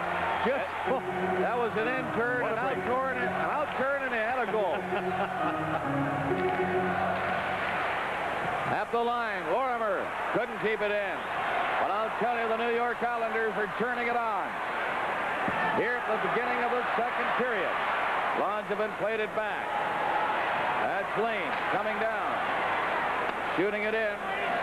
Lorimer, number 4, out there on the defense now for the New York Islanders, along with Lane. Minnesota trying to clear it. McCarthy starts away. Lost it. A pass in front from Gillings to Cocktail. Broken up again. They're bumping now. The puck comes to center. Bobby Smith, a great shot. Going in. Shooting. And he ripped it wide. And Billy Smith will cover up and hang on for the Islanders. Well, Bobby Smith with that long reach really made a good move with that blue line. And 3 North Stars were converging on Billy Smith, and he elected to take the shot. But Trottier, I've never seen him play a bad game. That guy just comes to play every single game, offensively and defensively. Look at Big Smith jumping into the hole after he made the original pass, making the rush. Unfortunately for Minnesota, he had both his wingers standing still at the blue line. They could have had a 3-on-1 break, but both wingers had to hold up and wait to be onside. There's no way you're going to stop him the way Lane did there by stick-checking Bobby Smith. Comes back to the line, laid on the boards and back to the net. That's Palmer trying to get it out, getting it away from McEwen. Comes back near the line, and down the ice it goes. Hartsburg has to hustle back with Giles taking over. Again, Palmer up to center ice. That's Broughton going in. Broughton lets the shot go. That's blocked by Langevin. Bounced into the corner. Bourne trying to move it. Goring trying to knock it out. Can't. Cleared right in front. Broughton tipped it into the corner to Kristoff. Again, Broughton looking for it. But it's scooped to center ice. Nearing the 3-minute mark of the second period. 3-1 Minnesota. From Bloomington, Minnesota, this is Stanley Cup 81. I'm Bob Cole with Gary Dornhofer and Mickey Redmond. 17-13 remaining in the second period. Here at the Met Center in Bloomington, Minnesota, it's 3-1. Minnesota leading the New York Islanders. And this is Game 3 of the Stanley Cup Final. Near center ice, that's Sutter for New York. Shooting it in. Coming back, Greg Smith, number 23 against Gillies. He made a good move. And Minnesota will bring it out. Here they come to center. Anderson gets up near the line. He was bumped off the puck. Young hands didn't see it. Now Roberts slides it back to his own line. Greg Smith played it down the ice across the New York line. That's Polic, number 16, with young hands. Running Gillies on the board. Now Sutter's pass to Gillies behind him. He tried to recover, taken out of the play, but the puck slides into the Minnesota zone. Pass over on this left wing. Lorimer, anticipating the play, tried to step in. Stanley flipped it in over the Minnesota line. There's Sutter looking for it, bumping with Smith. Merrick is coming back. He knocked the pass back to Lorimer. Or Lane to Merrick. Merrick going in. On the wing. Stanley centered it. It comes back to Morrow. Morrow can't shoot it, and Minnesota just play it up to center ice. Nearing the 5-minute mark of the second period, Tonelli bringing it in again. With Merrick to Tonelli, and it's going to score! Beautiful passing play, and Nystrom cruising in front of Malash, and it's 3-2. Well, this line again of the Islanders, always somehow when they need a lift, they seem to get it. Nystrom, Merrick, and Tonelli. But look at how they keep that puck in. Kind of a bad break there for Roberts as it comes right to Nystrom. Malash was out of position. He just had to slip it through his legs. Well, they had Malash going 2 or 3 different directions. You see him make a couple of moves. See him go that way, and he can't get back in time, get the feet together to stop the shot by Nystrom. But he went to make the move on the first pass, which hit his defenseman's skate and redirected it, and the pass over to Nystrom. 3-2, Minnesota. That goal coming at 4:10, and Merrick is coming in again. They pile in on the boards in the corner, but the puck squirts loose back to the net. Jim Young after it in the corner for Minnesota, bumped by Nystrom. This strong forechecking line of the New York Islanders, Nystrom, Stanley, and Merrick. Back to the line, Morrow's shot, stopped in front of the net. And Young couldn't reach that long pass. Young going in after it against Potvin. In to help is McAdams. Comes back to the blue line. Deflected shot just missed the far corner. Now Payne centered one. Standing in front of the net is Potvin. He gets away from McAdams. Pass on the right side. Nystrom is coming back. It's kicked outside the line by Morrow, who had broken his stick. Now it's center ice. That's Payne shooting one. That hit a leg. The rebound is right there. But Potvin covered up. Another shot. Blistering drive by Cicerelli. Flying into the stands. Tonight's Stanley Cup playoff game is coming to you from Bloomington, Minnesota.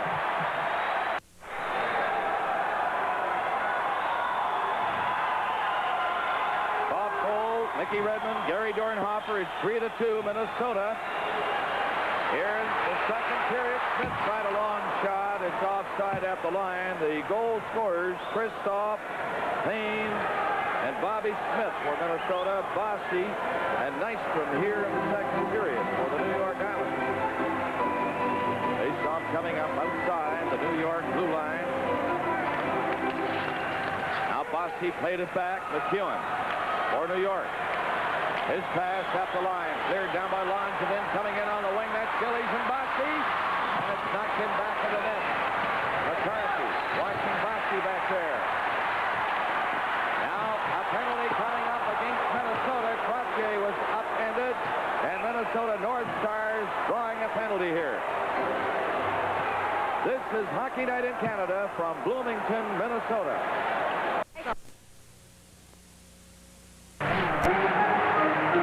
Bobby Smith tripping at 5:39. Now you talk about the break that the Islanders need. They've narrowed it to one, and now on the power play, you'll watch Bobby Smith trying to do some forechecking against Trottier. And there is the trip. And this will be the third power play opportunity for the Islanders, who are yet to score. Well, the pressure the Islanders are putting on Minnesota showing there with 4 or 5 minutes. The last 4 or 5 minutes, the Islanders have been all over the North Stars, and as a result, you see the penalty taken by Smith, trying to haul down Trottier at the side of the net. Well, let's see if the North Stars can hang on now. It's a great power play of the New York Islanders. That's Trottier back in the net.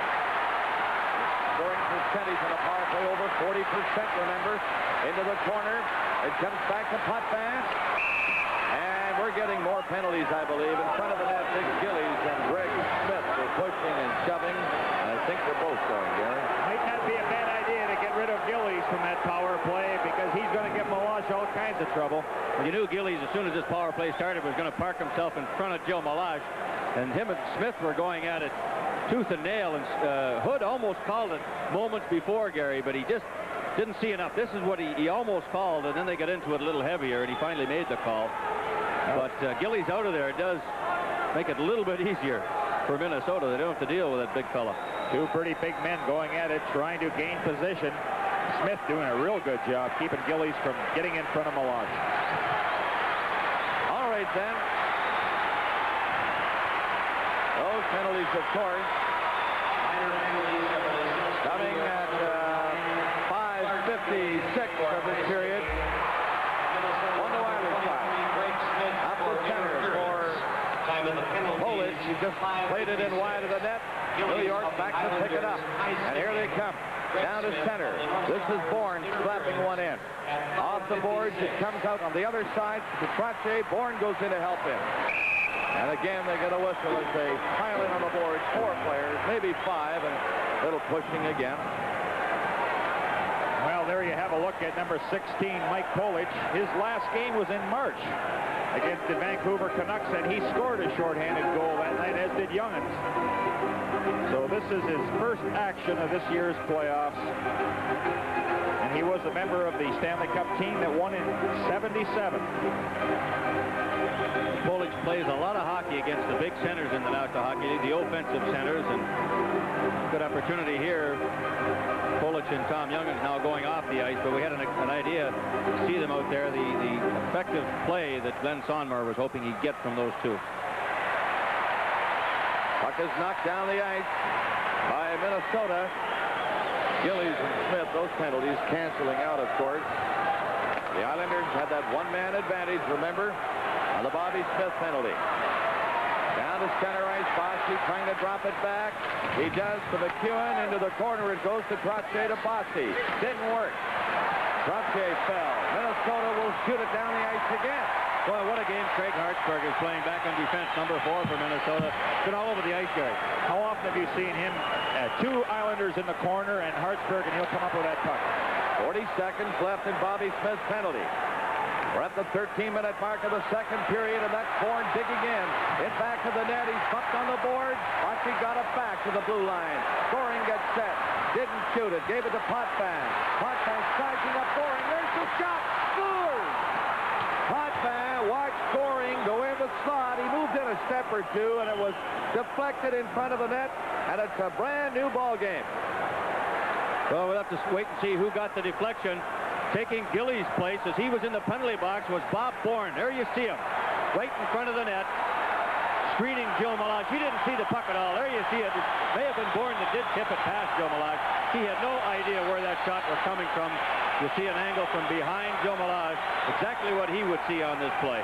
Well, we've had a few examples of the importance. Actually, it looked like it hit a Minnesota stick there, right at the top of the shooter. Was it Polish? Just caught part of his stick, and the deflection went by Meloche. So the score is tied at 3. 7:16, the time of that goal by Goring. Scoring for New York is 6th goal of the playoffs, number 91, Butch Goring. Potvin got an assist, and Bossy got an assist also. Another point for Bossy. Well, that point by Potvin ties the National League record for a defenseman, 23 points. That was his 23rd, and you want to guess who the record was held by? Do I want to guess? Yeah, sure. Yeah, okay, I'll guess. Fellow by the name of Orr, maybe? Very good, Robert. guess. Very good. Good guess. That was back in 78, or back in 1970, rather. Brad Park also had that in 78. Okay, Gary, and now Nystrom couldn't clear. He was stopped by McAdam. Minnesota leading by 2 goals at 1 point.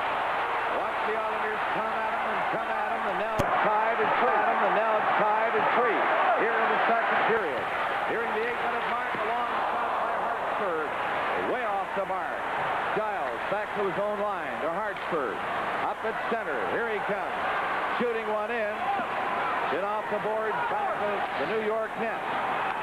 Now Tonelli is starting out. Here he is up the center to Nystrom. Merrick in the center ice area shoots it in. Tonelli went in looking for it, but Minnesota just played it up to the neutral zone. Lorimer tried a shot from a great distance. Meloche stopped that easily. 3-3 tie here in the second period, nearing the 9-minute mark. Minnesota led by McCarthy.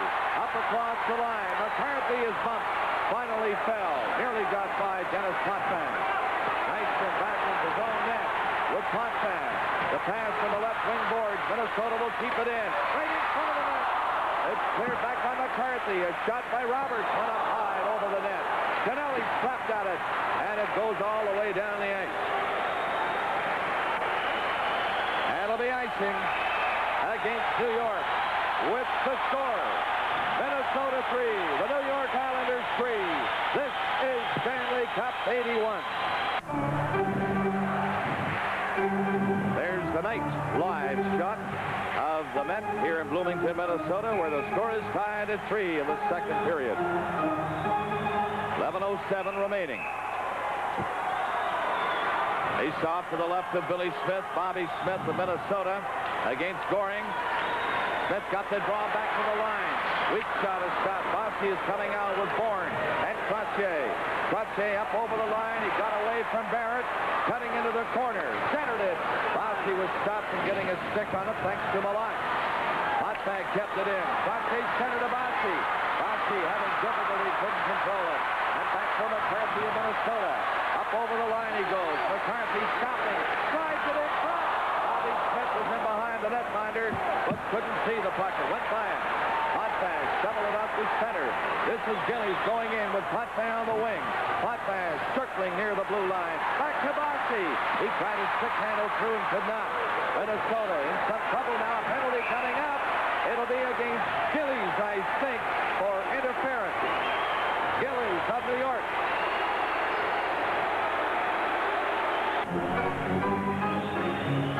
Mark Gillies is off for interference at 9:40. He was caught in front of the net. Well, watch number 10, Roberts. He'll try to go for the puck, and there's the little shot by Gillies with the stick, and referee Bruce Hood wheels Gillies, and that'll be another opportunity, the first one in the period for the North Stars. And the North Stars, Mickey and Gary, have already scored twice on power play. That's a good example of what Sonmore was talking about when he said the kind of stuff that the Islanders were getting away with in New York, but tonight they're being called for it, and as you mentioned, they've already been burnt twice. I have to make a correction here on that Orr record. That was established in 1972. 24 points. Orr did that in 15 games. And Brad Park did not have a record or a part of that record, but he has 9 goals, as did Orr, which Potvin is closing in on with 8 at this point. And Gary, they're all listening to you tonight. Lots of records are going to be broken in this playoff. Bobby Smith coming out at center. Smith tried to lug it in himself and couldn't. Hartsburg from center ice. The Highland goes into the New York zone. That's Lorimer, number 4, back there. It's knocked down along the board. Cleared in again. Back to the net is Bobby Smith. Centering it. Comes in the crease. Lane quickly got rid of it. And it's knocked down the ice. Billy Carroll racing after it. Hartsburg got back though for Minnesota. Minute 20 left in the penalty. Bad pass. Went down the ice. And it's going to be icing against the Minnesota North Stars. Well, unfortunately for the North Stars, that puck jumped right over top of Payne's stick, and of course the icing resulting with a face-off back in Minnesota territory. To look at Butch Goring, what a competitor this guy is. 40-some stitches in his face the other night, and awful-looking scar that he took, but he's get right back in there and get at it again. No sweat. Coach Al Arbor really credits Goring with the success that the Islanders have had in the penalty killing role, and Goring is one of the best at it. Well, they've had 9 short-handed goals in this playoff. That's something. The New York Islanders. Minnesota trying to move it up now on this power play. To center ice. Cicerelli trying a shot. Good hard shot, but stopped by Billy Smith. 1 minute left in the penalty. Roberts coming in. Roberts setting it up in front of Kristoff, and he was covered by Trottier. Minnesota staying with it. Roberts back to the net. This is Kristoff in the corner. Cicerelli goes back to the net. The pass went to the line. And then back into Kristoff. He tried his shot, hit Potvin. Cicerelli played it back. That'll start the Islanders' Trottier out. Coming up with Bourne. They're short-handed, and they shoot it in. Bourne went after it. Tried to center it. And the North Stars whipping it around the net and starting out as Kristoff. This Cicerelli at center. Up over the line. Cicerelli's shot is deflected by Potvin, and it's into the crowd. Well, there's big Dino Cicerelli. You see, he tied a record, a playoff record for a rookie with his 20th point tonight in that first period. He got an assist. Don Maloney of the New York Rangers had that record in 1979. Maloney had 7 goals and 13 assists during that period. Dino. All over the building. He's a popular character here in Minnesota. They've got those dinosaurs, the inflatable dinosaurs that they carry around here, and all over the place. Dino Cicerelli buttons. 17 seconds left in Gillies' penalty. And Minnesota, Young going back to the net. Into the corner, Goring watching him. He'll try to tie him up, but Bobby Smith steals it with 5 seconds left in the penalty. Hartsburg. Out it goes to Payne. On the wing again. But it hit the line from Ron Finn, and Gillies is back on. Here's Goring coming in. Goring gets set. Slides it back in front of the net. They can't move it out. And a great shot. They knock it in. Allard had stopped. The puck first. It bounced down. Gillies and Goring were right there. And it's 4-3 New York. Well, Gillies would have never gotten that puck had it not hit linesman Ron Finn, but but that broke up the play, and Goring came back. And again, some miscues here by the North Stars, trying to beat a man right in front of your own zone. Timmy Young, you just can't do things like that. There's so many other options that you have available to you. Well, Goring hit it just like a baseball. Right out of midair after Gillies took the shot. The loose puck right there, up in the air, and Goring smacked it right out of midair. Malash, very unfortunate goal for the North Stars to give up. But Gary, you're right. They'll be screaming about that later on if that could be a very important goal. The puck hitting the linesman over the other side of center ice and letting the Islanders get the break in on Minnesota. 11:51, that goal. The go-ahead goal by Goring from Gilly. And for the first time, the Islanders are in front. Now this is Sutter getting a pass down the center. Carroll going in with Nystrom, who was offside, and it's called back. Well, the Stars have come out of the second period, and I don't know what happened. They settled back, and they watched the Islanders drive in. Just what is going on?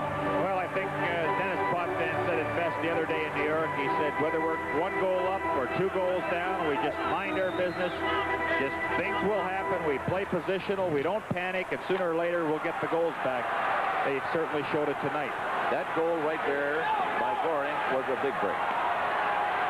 But the ability to capitalize on the breaks when they're there. Greg Smith for Minnesota, trying to get the crowd going again, and his teammate getting it up to center. It's chopped into the zone. It's stopped by Billy Smith. As Polish made that long lob shot. Easy save for Smith. Sutter playing it out. Polish again shooting it off the boards and back in. That's Langevin going back. 7:05 left in the second period. 4-3 the New York Islanders. They shoot it down the ice again. It's over that goal line, and icing is called against New York. Live from Bloomington, Minnesota, the Stanley Cup playoff. Bob Cole with Gary Dornhofer and Mickey Redmond at the Met Center in Bloomington, Minnesota, and the Islanders have stormed back for a 4-3 lead here in the second. Roberts coming in, kicked away by Billy Smith, the rebound. The backhand shot by Broughton didn't miss by much. Back of the net, Lane for New York. Long pass to center to Goring. Down the left side is Bourne. He couldn't get by at center. Lorimer played it in, off the boards and back of the net. That's Gordy Roberts, number 10. A pass to the line, and Palmer swings away from Minnesota. Up to center. Palmer in across the line. Got away from Lane. Charging in there along the boards for Lorimer. Now Palmer lost his stick. It comes to Bourne. He lost it up the line to Giles. Closing in. And the backhander was deflected in front of the net. And Lorimer shoots it down the ice. Giles hopping back. 6 minutes, 5 seconds left in the period. Coming in on the wing. It's Roberts clearing it into the corner, and Gillies decides to shoot it away to relieve the pressure. It'll be icing called against the New York Islanders with 5:55 left in the period. 4-3 New York. Again, very important now that the North Stars bring up their level of play. They've fallen behind, but you can't hang your head and worry about it. You got to dig a little deeper. Everybody's been in that position before. They know they're playing against a heck of a hockey club. The Leafs fans haven't quit on them. That kind of says it all, how they feel about their North Stars here in Minnesota. They played a great first period. I know the fans cannot understand it. Out here in the second period, they laid back a little bit. I don't know. I don't suppose they tried to do that, but something happened, and the Islanders, as you said it, Gary, they keep coming. Only 3 shots by the North Stars in this period, so that tells you a little of what the Islanders have done defensively. Just shut them down. Crossgate stop near center. Merrick shoots it in. Malak stepping back to the net with 5:45 left in the period. 4-3 New York. Greg Smith decides to bring it around in the goal crease. Got away from Merrick. A pass goes down in the right wing too far. And the Islanders back again. Nystrom. He's bringing it out. Getting it up to center. The pass into Tonelli. Merrick trailing. Tonelli slides it in front. And Nystrom barreling toward the net. Ran into the goal post. Another shot by Morrow. Knocked down in front. Campbell. And there's Nystrom centering it. It comes back again to Morrow. Another shot was blocked. break out. Coming down to the wing is McAdam. Over the line, took the shot, and it's blocked by Billy Smith. Ken Morrow turns. His pass coming to center. Grabbed right there by Hartsford. Laid it back. Again, he'll bring it out. Hartsford up to Bobby Smith. Bobby Smith trying to go in. Was pushed off the puck by Morrow. Knightson got back to help him. Now it's Merrick intercepting. His pass went astray and down the ice with 4:40 left in the period. 4-3, New York. Minnesota led 3-1 at 1 point. Bobby Smith trying to bring it in. He's pushed out of the play along the boards, and McEwen takes it in front of Billy Smith to Trottier. Trottier and Gillies coming in. The pass to Gillies at the line to Bossi. Bossi off the board, trying to center it. Ciccarelli is back there and something hard with Trottier. Now a penalty coming up against Trottier right after Ciccarelli. The goaltender, Meloche, racing out of the net. The extra man on again. Along the board, Bossi. Couldn't touch it. Play still goes on. Now they touch it, and it's called a penalty against the New York Islanders. It'll be against Trottier. This Stanley Cup playoff game is coming to you from Bloomington, Minnesota. There's the great competitor, Brian Trottier. Got frustrated, I think, fellows, and took a penalty. Well, we saw Dino Ciccarelli throw two pretty good checks. There's number one against Trottier. Then as he's skating away, Trottier gives him the stick. But the one that was even more impressive than that was big Clark Gillies. He just put him down like a sack of potatoes. You got Ciccarelli 185 pounds, and he decked Gillies, who's 215 or 20 pounds. Now Minnesota, again, the man advantage. They poke it in across the New York line. Cleared back out again. Broughton trying to organize. Near his own blue line. Scoring a penalty killer for New York. Along with Carroll. Kristoff coming in. Neat pass to Ciccarelli. To Kristoff. A high shot. Nowhere near the net. Ciccarelli slapped it back to the goal. Morrow trying to clear it. With Carroll slapping at it. Still inside the line. Now it's cleared. Tipped down the ice. Goring racing after it. Coming back is Giles, but Goring rolled it in front of the net. He got there first. It was harmless enough, though. Roberts coming out for Minnesota. Minute 15 left in the penalty. Kristoff at center dropped it. Roberts had his pass cut down, and Carroll will clear it for New York to Goring. Goring trying to go in. He's called, though, on the offside. It'll come back near the center ice red line. Another example of how valuable a player that Butch Goring is. He's all over the ice.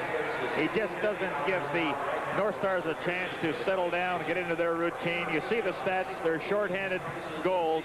And when the opportunity presents itself, they're on the go offensively. And the tendency, of course, is when you have the manpower advantage, you just relax a little when the opposition gets the puck figuring they'll shoot it down the ice. Well, it should be enough just to worry about scoring when you've got the advantage. But Minnesota's also got to worry about the Islanders with all those shorthanded goals. And you can see why with Goring. The feet never stop going. He causes more trouble like that.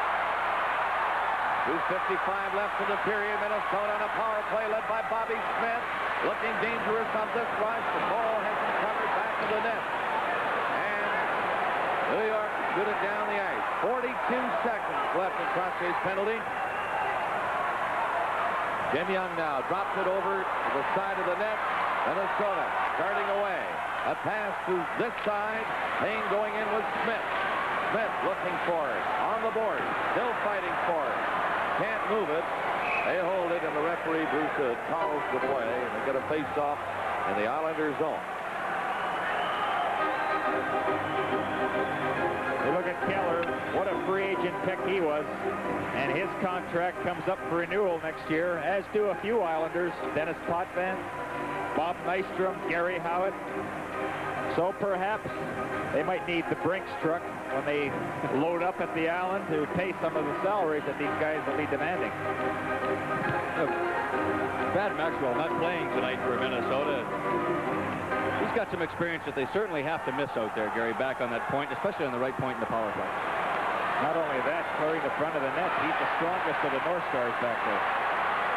They get another whistle now as Lorimer falls on it. Now killing some seconds, only 14 seconds left in Trottier's penalty. You know, you talked earlier about Maxwell not playing because of the injured shoulder in the fight with Bob Bourne back in New York. And this is one of the reasons why Lou Nanne is against the fighting and the rough stuff in hockey. It's cost them some pretty serious injuries in hockey players this season. Well, it's very evident due to the fact that Maxwell really has done a good job in clearing that front of the net. Now, without him there, you saw how the Islanders have been able to get that man. It's resulted in a couple goals. Young got it back to the blue line. Here's a chance for Hartford. A bullet shot, and right on the line again. And Billy Smith somehow saw it quickly and jumped on it.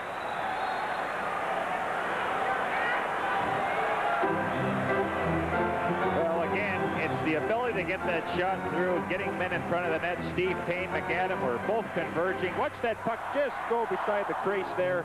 Billy Smith in a hurry to cover up. You notice there, Gary, unlike what the Islanders are doing, Minnesota not getting a guy in front of Smith to screen him. Malach's been screened a couple of times tonight on goals. Lorimer slapped one high on the glass. That's into the crowd. Only 3 seconds left now in the New York penalty. You know, a defenseman can only hold up so long, and then he has to unload that shot on the net. So for the forward, he has to get himself in position before that shot comes at him and get in front of Billy Smith. I'm Bob Cole, and Gary Dornhofer and Mickey Redmond along with us with 2 minutes left in the second period. And again, New York doing a fabulous job killing this penalty. Trottier is back on. 4-3 is the score. New York storming back here in the second period. Goring getting the go-ahead goal at 11:51.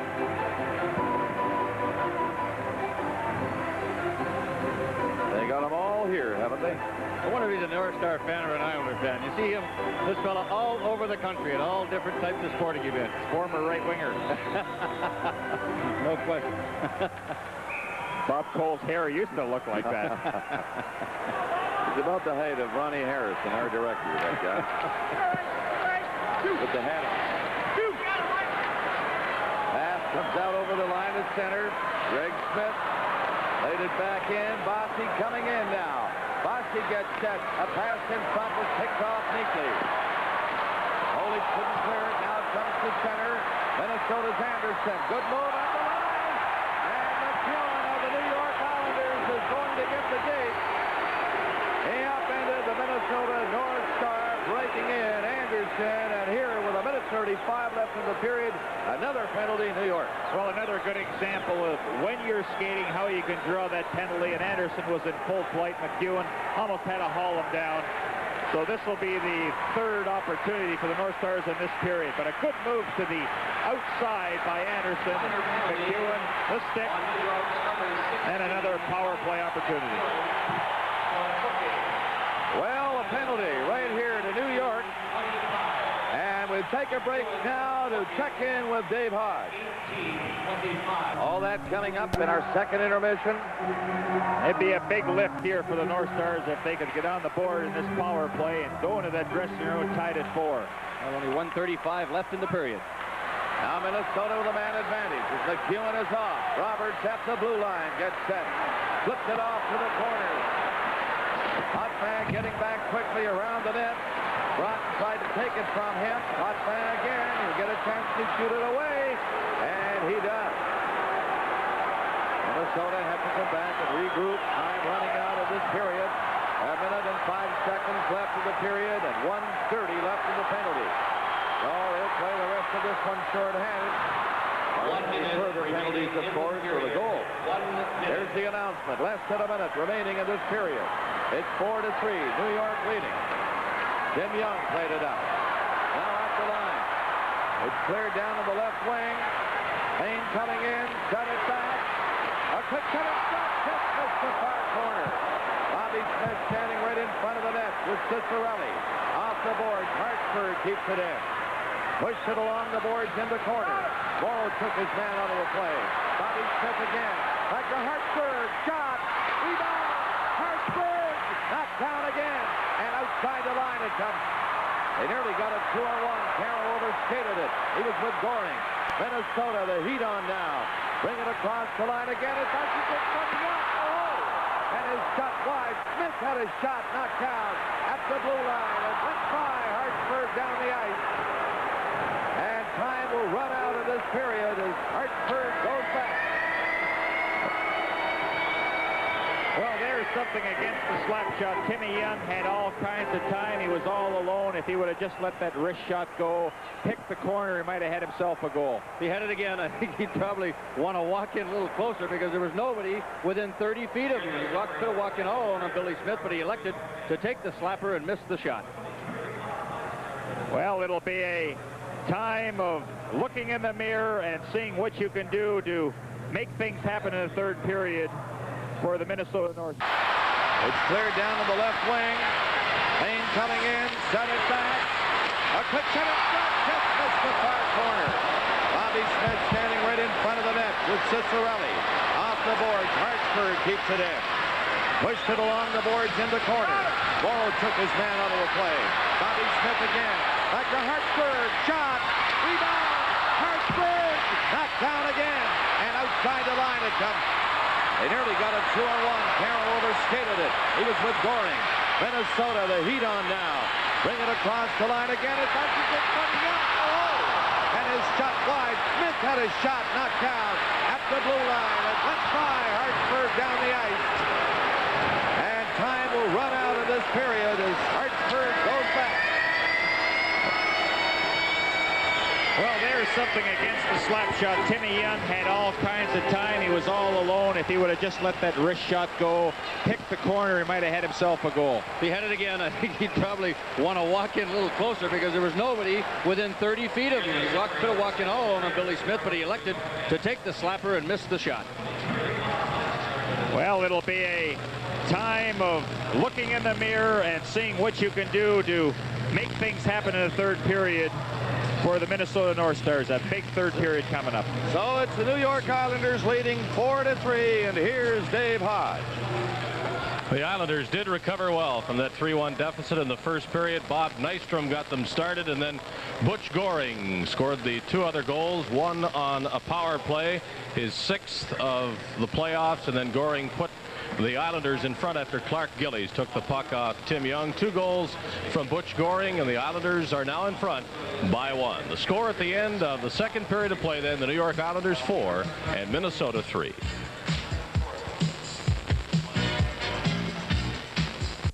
Islanders 4 and the Minnesota North Stars 3. New York with a 1-goal lead after scoring 3 straight goals in the second period of play. This young man, Wayne Gretzky, entered the NHL last season as a member of the Edmonton Oilers, proceeded to win the Hart Trophy and the Lady Byng Trophy, but that was just a warm-up for this season. 55 goals, 109 assists, 164 points in his own private section in the NHL record book. More trophies sure to come next month, and Wayne Gretzky is with us now. I think I asked you last year at this time what you would do for an encore after the Hart and the Lady Byng, and you answered it over 80 games and 9 more playoff games in which you scored 21 points.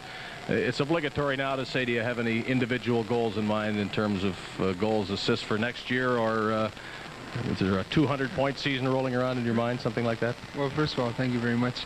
I think that when we improve as a hockey team and the more games we win, I think that everybody will improve on their individual stats. And that was evident this year. I'm winning more hockey games. I improved on my stats.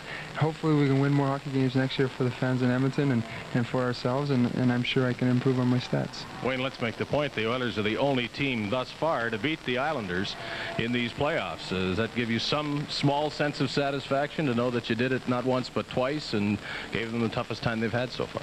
Well, I think we're very proud of that. I think that we played well against them. We played their style.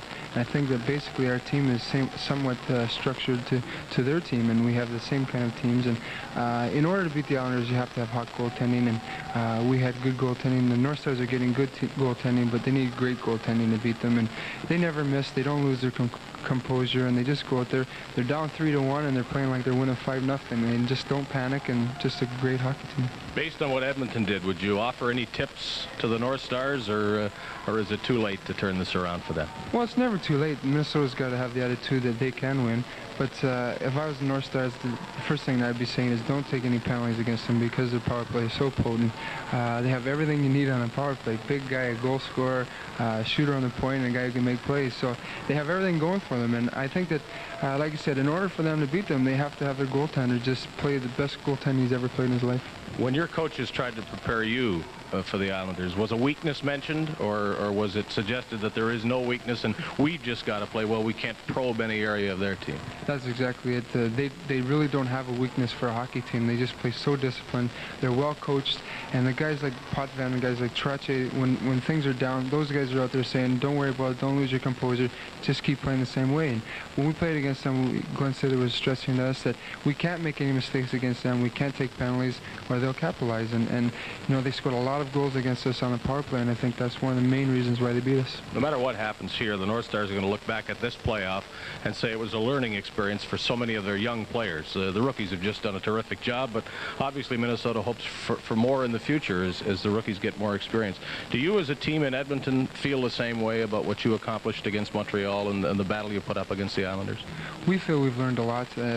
Against Philadelphia a year ago, we learned from them. This year against Montreal and against the Islanders, we feel we've learned a lot. And I'm sure the Minnesota players are thinking the same thing. But when you come so close to win the Stanley Cup, you can't say, well, maybe next year we'll improve every year and get better next year.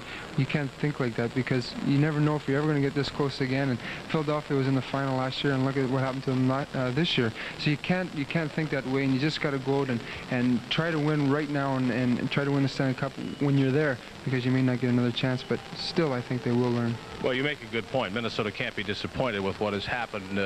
Nobody figured they would get here, really, from ninth place. But as you do things that people don't expect you to do, the losses really do become tougher. I'm sure you felt very badly after the sixth game against the Islanders. We did. We felt that a lot of people in Edmonton and almost all of Canada were behind the Edmonton Oilers, which was a great feeling for our hockey team. And we were very disappointed we lost that sixth game. Like I said, you never know if you're ever going to get that close again. And we only made it to the quarterfinals, but who knows? Maybe we might get upset in the preliminary rounds next year, or maybe we might not make the playoffs. Hoping that doesn't happen, but you never know what can happen. And we were very disappointed. We have a young team, and everybody took it hard. But like I said, we did learn a lot, and hopefully we can use that next year. We should mention that Wayne is in Minnesota to receive yet another award tomorrow. Having been selected NHL Player of the Week more times than anyone else, he will be honored as the NHL Player of the Year, and there will be no arguments anywhere hockey is watched about that. Thank you for being with us, and congratulations for a season that I won't say may never be equal, because you're gonna do that all by yourself. Thank you. Thank you very much. Hockey Night in Canada continues in just a moment.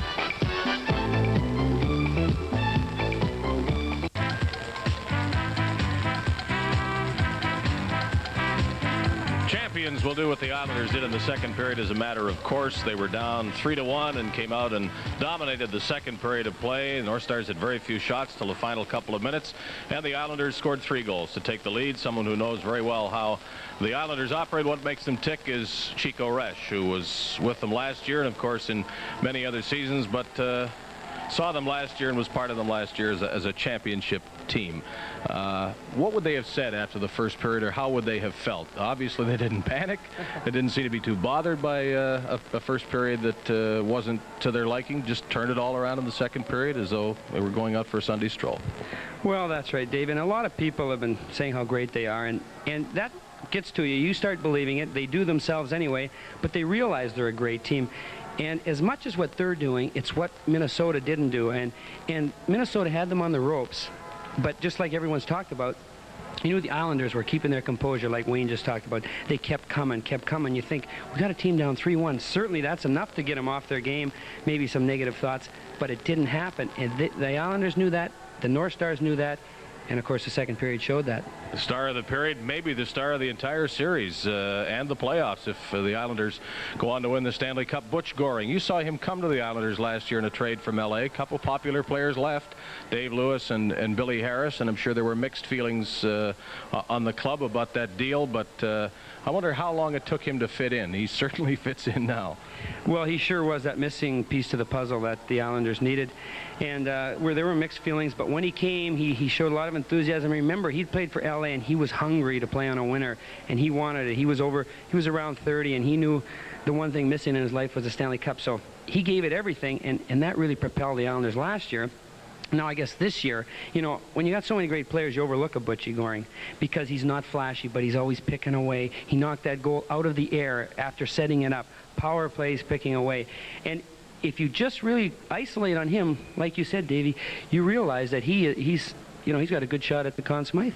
Well, they said Goring had a lot to do with the Islanders winning the Stanley Cup last season. This season, even more so. And while you can't overlook Bossy and Potvin and Trottier, watch Butch Goring be high in that Conn Smythe trophy voting if the Islanders win the Cup. Maybe even win it. Would you have a choice? Would yours be Goring?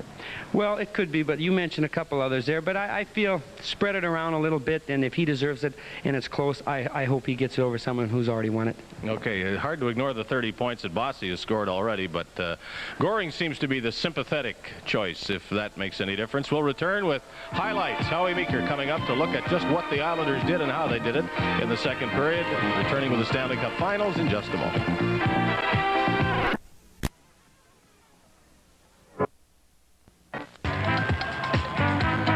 Islanders 1 goal up and 1 period away from a third straight victory in this Stanley Cup final, and I'm back to asking Howie Meeker what the North Stars must do to win, or maybe I should say why didn't they do it in the second period? Well, Dave, first of all, I'd like to maybe enlarge on a little something Chico said. It's what the North Stars aren't doing. You make a teensy-weensy, just a little mistake against that Islander team, and they make you pay the price. You might get away with it with other clubs, but not this group. And you talk about the Trottier line, the Goring line. Hey, I'll tell you, when you really need help, Merrick, Tonelli, and Nystrom just have been super the whole series. We want to show you the Nystrom goal. It started by Tonelli. You'll see Tonelli get the puck, and gosh, does he make a great play. He's on the top of your screen. He'll get it back right here. That's Tonelli with the puck, and he catches Greg Smith way back. Now, Smith has to attack him, and when he attacks him, the puck or the play is in favor of Tonelli. Tonelli tries to hit Nystrom with the first pass, gets in, picks it up again, and Nystrom comes in and puts it between the legs. Now, we want to show you just a little mistake is Greg Smith. Tonelli here, look, is coming across the blue line, and Smith has to attack him. Anytime the defenseman has to attack the puck carrier, the advantage goes to the puck carrier. There's the luck on the play, but Tonelli with great pursuit backhands the pass to Nystrom, and Nystrom between the legs, and I would think Meloche would like to have that back again, Dave. Put the stick on the ice, he might have saved it. The Butch Goring goal. His second catches Tim Young on the top of your screen playing right defense, and he just walks around him very, very easily. He tries to hit number 25 Carroll in the slot, and he doesn't. Tim Young comes up with the puck again, and this is a no-no. He tries to beat great big Gillies standing still. You just don't beat a fellow that size and that much talent standing still. Meloche makes the save. The puck goes way up in the air. It's a rainmaker. He missed it with his glove, and there's Goring, who made the play start at the beginning. Line drives it home, and I'll tell you that Goring, as you said earlier, has been playing great hockey. In between the two goals, you saw another one by Goring, which tied the score. It's now 4-3 Islanders. Third period ready to go. Here's Bob Cole.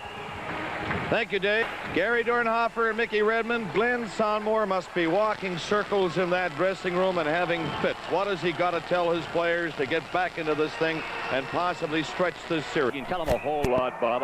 Personally, I feel that I think inexperience cost them in the second period. It showed in their own zone, and we've already had it mentioned. As you look at the summary of the second period scoring, Nystrom, of course, is 6. Butch Goring then took over with a 6th and 7th. The Islanders managed to outshoot Minnesota by a shot. But it's been mentioned 3 or 4 times. The Islanders just stayed with it and did their thing, and it cost the North Stars and that inexperience. Well, the series will resume Tuesday, May the 19th. The game number 4, Islanders at Minnesota. That'll be at 8:30 Eastern time. But you have to, for the North Stars, forget about that period. It's brand new, start of the third period. Just go out there and give it the best effort you got. You can't ask for any more than that. And they've got 25 seconds left on this power play. And again, a big welcome to viewers coast to coast in Canada, on the USA Network, and in Mexico, watching this third game of the Stanley Cup Final. From Bloomington, Minnesota, it's 4-3 as we get ready for the third period. The New York Islanders, defending Stanley Cup champions, in the lead. 20 seconds left in the penalty to McEwen. Minnesota trying to get it going on this power play. Up over the line on the wing. That's Payne. Along the boards, back to the blue line. It's knocked out of the zone. And back in, offside. Only 5 seconds left in this man's penalties. Getting up now, that's McEwen. But you notice the Islanders still continue to challenge at that blue line, even though they're a man short, forcing the North Stars to shoot it in. And they're reluctant to do that. They keep trying to beat that man at the blue line. They can't do it. If there's a chance for the North Stars to get back into this series, it's got to be right here in this third period. And they're well aware of it. They've got to throw all caution to the wind here and do everything they can to try and pull this one out. Hot Bass shoots it down the ice. This will be icing, though. The penalty is over. Giles is back. You two people played with big coaches. Mickey with Cole Blake, Al McNeil in Montreal, Hugh Gary with Philadelphia, and Fred Sherrill. What would Cole Blake say first going into a period like this when you're down a goal, and then Hugh Gary on Fred Sherrill? Well, I'm sure he'd be saying, get the legs going like you did in the first period again. Minnesota played their best period of the series in the first. They were skating, jumping on top of the Islanders. They didn't do that in the second period. That was Cole Blake, and now Freddie Sherrill. Well, other than preparation, which you need, it's let's have the second effort. It's there. If you want it bad enough, you'll get it. Well, they're into the first minute of this third period, and the Islanders come rolling again to center. Merrick takes the shot and played it in on the board. That's Roberts trying to move it out. Nystrom dangerously close. Tried to jam it in on the short side. The Veloz is up to him and made that move with a skate. Back on the wing comes Kristoff for Minnesota, going in with Young. Kristoff hit the side of the net. He has it again. Kristoff in the corner on the other side. Still has it. Here's Young. He scored! Beautiful play. Steve Payne chipping at home, and it's tied at 4. You're going to see on the replay how Tim Young is hollering and screaming for that puck. He's got his stick in the air. Give it to me. All right. You've got it, Tim. What are you going to do with it? Watch this thread of the needle pass right to Steve Payne. Gary, Tim Young before what maybe a wound up and took the big slap shot. We talked about the play he missed in the second period. A good look he takes here, fakes the shot, and just slides a perfect little pass in front of the net. And it's a 4-4 hockey game. 1:11 the time of that goal here in the third period. And it's a brand new one again. Do not leave us. We've got excitement here in the Met Center in Bloomington. I thought Glenn Sonmore made an interesting comment. He said it's up to the 4 other guys to get themselves in the clear for the puck carrier. You have to help the puck carrier out. Tim Young certainly did that. Well, we talked about the skating, get the legs going, and Steve Kristoff made that play possible. He fired up the right wing, kept the legs moving in behind the net, and made the perfect play over to Young. Hit the side of the net, got his own rebound, and stayed with it around the net to the other side. That's right, Mickey. Now Lane in his own zone for New York. Played it up along the boards. It's still inside the line. Kristoff set it up in front. Another chance for Minnesota. And that stopped and cleared out the center ice. Barrett played it up for Palmer again. Too far. Lorimer back. Icing called against the Minnesota North Stars. Here's the scoring play. Steve Payne is 16th from Tim Young and Kristoff at 1:11. Tied at 4. Well, I guess the youngster's dream would be playing in the Stanley Cup, but who would have ever figured it would happen to a 19-year-old? And look at the production of Palmer. Could be playing junior hockey this year. Could have finished the season with Victoria in the Memorial Cup, and here he is playing in the Stanley Cup. What a thrill. Viscarelli in back of the net in the corner to Smith. Bumped by Gilly. He couldn't move. Now that's Hartsburg. Launch it. They score. Bossy intercepting a pass. Another big break for New York. An error inside that line. And who hit it? Bossy.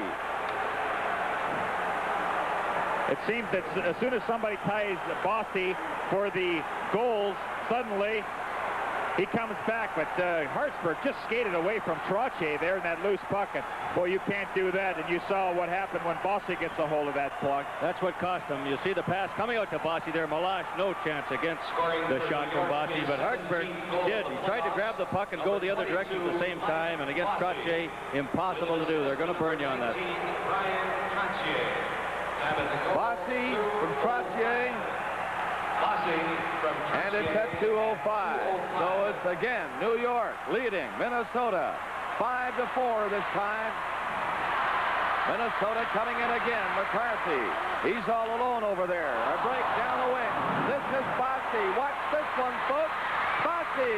Great save by Malash. Gillies tried a backhander. Great save by Malash on Bossy, and he was in all alone. Not many goaltenders can stop that shooter when he gets set like that. But Malash did. That could give Minnesota some life. Bobby Smith coming in now. Bobby Smith got away from Gillies, but the Islanders cleared out. Bossy knocked it out to center ice. Now the Islanders are changing as the play goes on. Here's Billy Smith underneath that one to grab it. Minnesota trying to fight back. They're trailing by a goal now with 16:50 left in the third period. Coolidge tipped the pass up near the New York line. McEwen, he played it down to Carroll, who shoots it in for New York. Roberts back of the net for the North Stars. He was tied up. That's Sutter centering it. Cleared to the line, knocked down by Morrow. A shot tipped near the net. But here's Coolidge coming out with Anderson in young hands. Coolidge up over the line, chopped it into the corner. Carroll going back, feeds it over on the boards on this side. Greg Smith slapped it in. Hot fan around the net for New York. A neat play sends them down to center, and this is Sutter going in. Sutter still with it. Spun around as he slides to the board. Back of the net. Minnesota offended. And a penalty coming up against Tonelli of New York. The net is empty again. They have the sixth man on. Malash on the bench now. And here's Tim Young going in. Center it. It was hit by a stick. Roberts keeping it in. Roberts played it back of the net, and now the Islanders come up with it. And the penalty is coming. From Bloomington, Minnesota, this is Stanley Cup 81. Well, fellas, we've got another power play opportunity. There's Tonelli in the penalty box. Well, it happened in the offensive zone. North Stars will grab a hold of it, and there you see the trip by Tonelli. So the Islanders keep giving the North Stars opportunities to get back in this hockey game. It's 5-4. New York leading. Minnesota trying to fight back to tie it again now.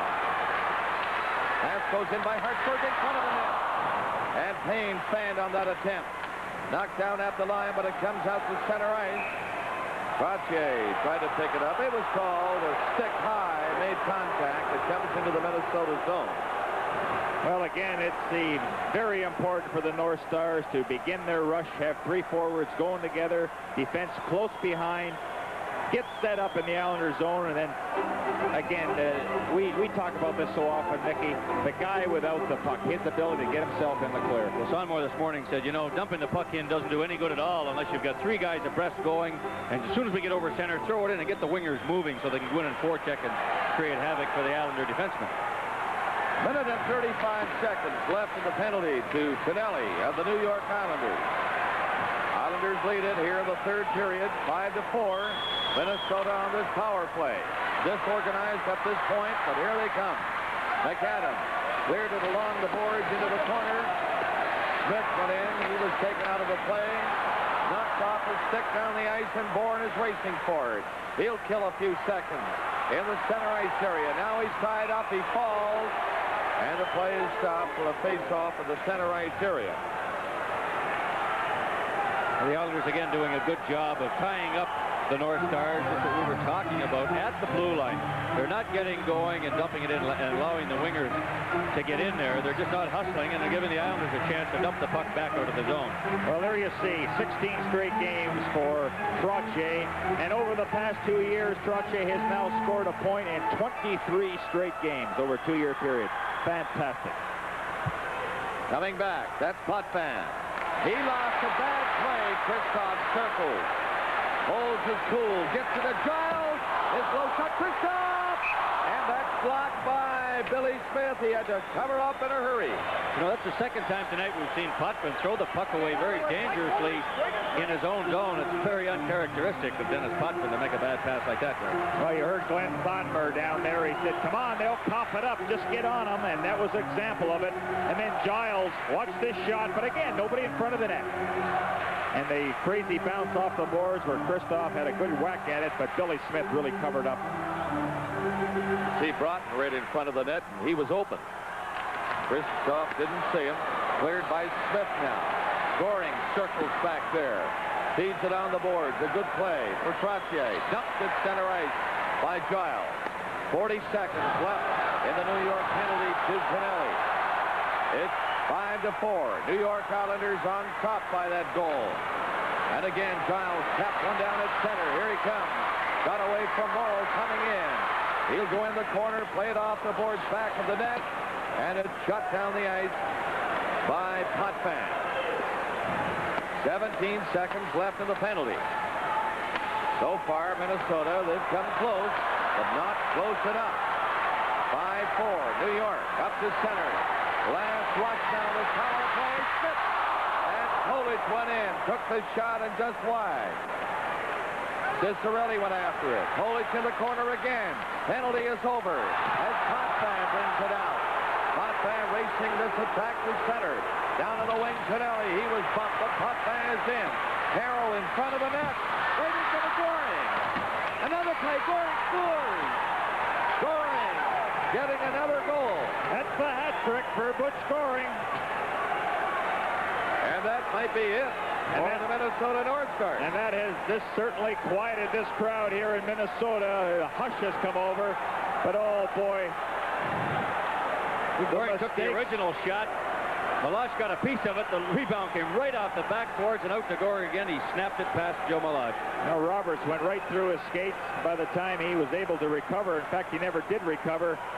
Goring, as soon as the puck was on his stick, it's in the net. And again, the ability of the Islanders to capitalize when the opportunities are there. It has been evident in all three games. You know, fellows, I don't know where he gets his legs. He was out killing that penalty and all over the ice. Stayed on, and bango, it paid off. Looked like Billy Carroll dumped the puck out from behind the net. Goal 6:34. Goring from Tonelli and Potvin at 6:34. Goring his 8 from Tonelli and Potvin at 6:34. That makes it 6-4, New York. Islanders are coming again. Langevin shooting it in. In 3 games now, the Stanley Cup final, the Islanders have scored 6 times in each game. Leading this one 6-4, winning the first 2 by 6-3 scores. Long shot by Langevin, blocked in front of the net. And Payne went after it. For Minnesota, coming out a long pass near center. McAdam couldn't pick it up. It's outside the New York blue line. Merrick again. Pass behind Sutter. Greg Smith knocked it on the board. Sutter trying to keep it in. He does, rolling it along in the corner. Jim Young coming back. Out in front of his own net. He left it there. Now Payne starting away with Kristoff coming on the board. Kristoff got as far as center, and then Trottier stole it. Back in with Bossy. Trottier finds the hole. Trottier to Bossy in front, and covering up was Jill Malach. Tonight's Stanley Cup playoff game is coming to you from Bloomington, Minnesota. There's the shot from outside this net center in Bloomington, Minnesota, and a shot inside. John D'Amico, veteran linesman, over 1,400 games he has officiated in the National Hockey League. A lot of work. Now it's Minnesota, down 2 goals, trying to get it going. It comes in front of the net, cleared off the board, and Bourne brings it back. Goring up to center. Goring flipped it in across the line. He's got 3 goals tonight for New York. Here's Goring again. Fighting for it against Broughton. They keep it inside, back of the net. It went by Bourne and into the corner. Kristoff for Minnesota. Kristoff, a high lob pass to center. Knocked down by Lane. Now again, Hartsburg up to center for Minnesota. Put the shot at Billy Smith. Tough enough to score on that goaltender from 10 feet. 100 feet is something else. All the way down the ice. Minnesota back, regrouping. 3 of them coming out. Cicerelli had the pass tipped away by Bossy. Bossy still looking for it with Gilly. There's Bossy going after Roberts. He has it. Bossy fighting for it. Gets it over along the line, and Cicerelli cleared it up to center. 11 minutes remaining in the third period. It's 6-4, the New York Islanders. Trottier and Bossy. Bossy to Trottier. Beautiful pass. Trottier working around back to the net. Right and knock it in front. Two players taking it on the boards, and sometimes he needs to be outnumbered before he can make a play. It's 6-4 here in Minnesota, and I'm Bob Cole up here with Gary Dornhofer and Mickey Redmond, two former stars of the National Hockey League. And oh, brother, these Islanders have come on strong here in the second and third period. Very characteristic of the Islanders, and we must mention at this time, Bob, that tomorrow will be the NHL luncheon. There will be some awards presented. Red Berenson, Coach of the Year, Gretzky, Player of the Year, Blake Dunlop winning the Masterton Trophy. Minnesota back of the net, down 2 goals. Nearing the halfway mark of the third period. They shoot it to center ice. Stanley rips it back in. Of course, I should have mentioned that handsome gentleman to my right, our statistician, Doug Defoe. And we couldn't do this work without you, Doug. Coming out, Minnesota again to Young at center. He flipped it through the middle. Bossy, or rather Tonelli, just got a stick on it, then it was knocked down the ice. Tonelli going in, forecheck. But he's too late this time. And it's called. It'll come back in the New York zone. This is Hockey Night in Canada from Bloomington, Minnesota. 10 minutes and 10 seconds remaining in the third period. Well, the trend is going on, especially now late in this hockey game, where the Islanders will continue to have 2 center ice, during the face-off, in case one gets thrown out, that somebody else can move in when they're in their own zone. 6-4 is the score. New York leading the Minnesota North Stars. Potvin trying to bring it out. He will. Up to Nystrom. Back to Myrick. Shot by Myrick. And Malach knocks it away. Roberts for Minnesota in front of the net by Myrick with a long pass. This will be icing. Gary, you were a defensive player. That was your specialty with Philadelphia Flyers. Mickey, an offensive style player. Well, in their 16 playoff games, the Islanders have now scored at least 5 goals in all 14 of their victories. What are you going to say about that as a defenseman, Gary? It would be a very tough job because they have the type of hockey club that are very explosive. They have speed, they have playmaking, they have guys that can put the puck in the net, and it's been very evident, but boy, do they work. Mickey? You know what I think's really made it all possible? It's their forechecking and their persistence in taking the man, sending 2 men in. First man takes the body, takes the Minnesota player out of the play, and the second man picks up the puck, and of course that third guy coming in late on the play, and boy, the scoring chances they've had. Well, when we get a chance, I'm going to tell you what Bossy had mentioned about goal scoring, which was very interesting. There's a drive by Bourne, and that's off the crossbar and away up high into the crowd. You're on, Gary. Well, Bossy had said everything before a goal is scored is so very important than the goal itself. It's the moving around, the positional play, the anticipation, the bruises that go along with it. And he says he doesn't really pick a spot. He knows exactly where the net is at all times. He doesn't even have to look at the net when he shoots. But sometimes you wonder if he doesn't take a look. Galler battling for it on the boards for New York, but he can't come up with it. And here we go with Palmer. Long shot by the bullet-shooting Palmer. In wide of the net. Bourne trying to move it out. Goring chasing it down the ice. He's got 3 goals for the New York Islanders tonight. Goring is number 91. In the royal blue jersey with a red and white trim, Butch Goring all over the place. There he is again. Goring tipped it up to center. Keller couldn't play it. The Islanders lose a chance to clear. Bobby Smith, the backhand shot off Billy Smith into the crowd. With a score, New York Islanders 6, Minnesota 4. This is Stanley Cup 81.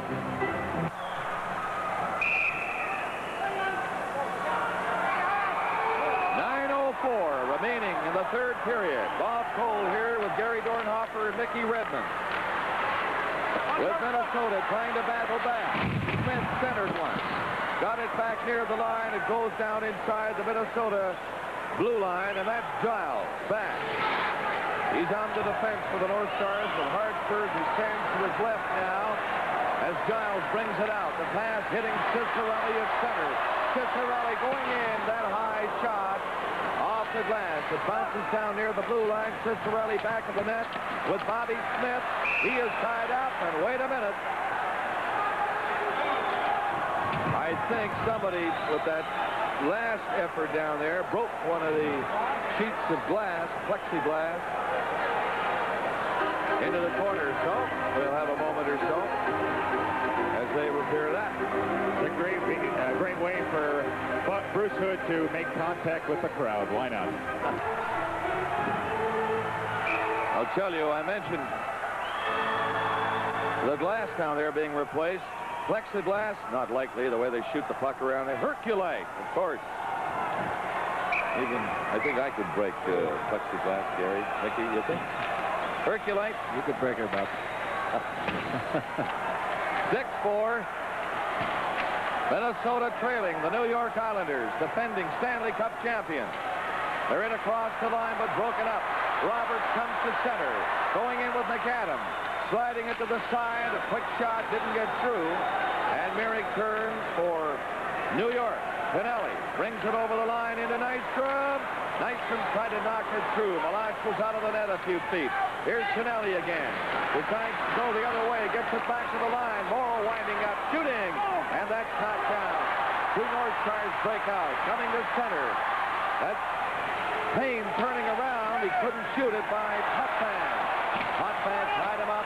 Merrick looking for it for Tonelli, number 27. Here he comes. Gets it out across the line with time running out. 7:35 remaining in the third period. The Islanders leading in the series 2-0, and threatening now to get a stranglehold on this final Cup series. Leading 6-4 here with 7:20 remaining. Well, Bob, it's time that the North Stars really start taking some chances, especially defense, pinching at every opportunity. There's a hard shot that hit the side of the net and bounced back in front as Palmer let it go. Going back, that's Hartsburg. He was stopped. They lose it in front. Oh, and a good chance right there for Keller, just missed. Goring looking for his fourth, maybe. Gets in front. A scramble for it. Malash went down. Now it took high outside the blue line into the center ice area. Kristoff is bodied away by Bourne. Goring staying with it. He took a check. Giles knocked into the ice. 6:35 left in the third period. 6-4, the New York Islanders. Coming back is Lane. From the corner, Cicerelli stole it. Cicerelli around it, and he scores! Cicerelli! This place will go wild. They love him here, and he gets his team close. Well, that was just a great individual effort by Dino Cicerelli. It was hacked from behind by Merrick. Lorimer tried to stick check him, but he comes around the old alley-oop and through the legs. And for Dino Cicerelli, another goal. What a rookie season he's had in these playoffs. He has just been fantastic. 21 points now. A rookie record. But 14 goals. Man, oh man. And that's the life. That little bit extra by Cicerelli has moved the North Stars to within one. They should be able to pick it up right now. 13:35, the time of that goal. Cicerelli, he's in there again. It bounces down in front of McCarthy. He couldn't shoot it. Now the place is alive here in the center, and the North Stars are within one of the New York Islanders. 6 minutes remaining in the third period. Longevin's pass goes astray inside the Minnesota line. Bobby Smith coming out. Cicerelli on the right wing has it. Couldn't control it, though. And Langevin lost it to Cicerelli. Got it back again. Played it into McEwen. On the board, Bobby Smith intercepted. Got rid of it in front. And Langevin is away for New York. Played a long shot in. Right on Malash. He stopped it for Greg Smith. 5:25 left in the third period. Here's Bobby Smith taking his shot. Billy Smith, the goaltender for New York Islanders, made the save. Now it's stopped up the line. Kept in front. Here's a chance. Right back to the blue line. That shot comes. Hartsburg got a goal. Payne was covered. Now great heat turned on by Minnesota. But Tonelli gets away. One man is back. He's in on Giles, circling, shooting it into the corner. 4:55 left in the third period. It's 6-5 New York. Giles knocks it down. It's McAdam coming in, drops it back. Tim Young breaking for the corner. Trying to set it up and comes back to center ice. Greg Smith to Hartsburg. Turning, twisting. He takes it over the line. And it's called glove to head on the pass. Live from Minnesota, this is Stanley Cup playoff. Play just underway. 6-5 is the score, and Canada's in for the Islanders. Islanders leading Minnesota. A feverish third period. Winding down. 4:15 remaining in regulation time. Up to center ice. Palmer drops it back. Roberts tried to backhand it in. Palmer shooting a long one. Billy Smith with stick save. Bourne couldn't move it out. Broughton kept it in. Left it there. Faceoff is upended. Fan Collar for a penalty. It's cleared down the ice by the New York Islanders. Some bridge in through the crease. Icing called against New York. As they're looking pretty bare, we remind you that Cicerelli has broken the NHL record with 21 points. That was shared with Don Maloney, and with that goal, that gives Cicerelli 21 points. And they'll sell a lot more dinosaurs after that goal. Well, this game is not over yet. 3:49 remaining. That's for sure. 6-5. New York Islanders up by a goal. It's been a seesaw battle all night. Well, again, have to take the chances at every opportunity. Defensemen pinch in.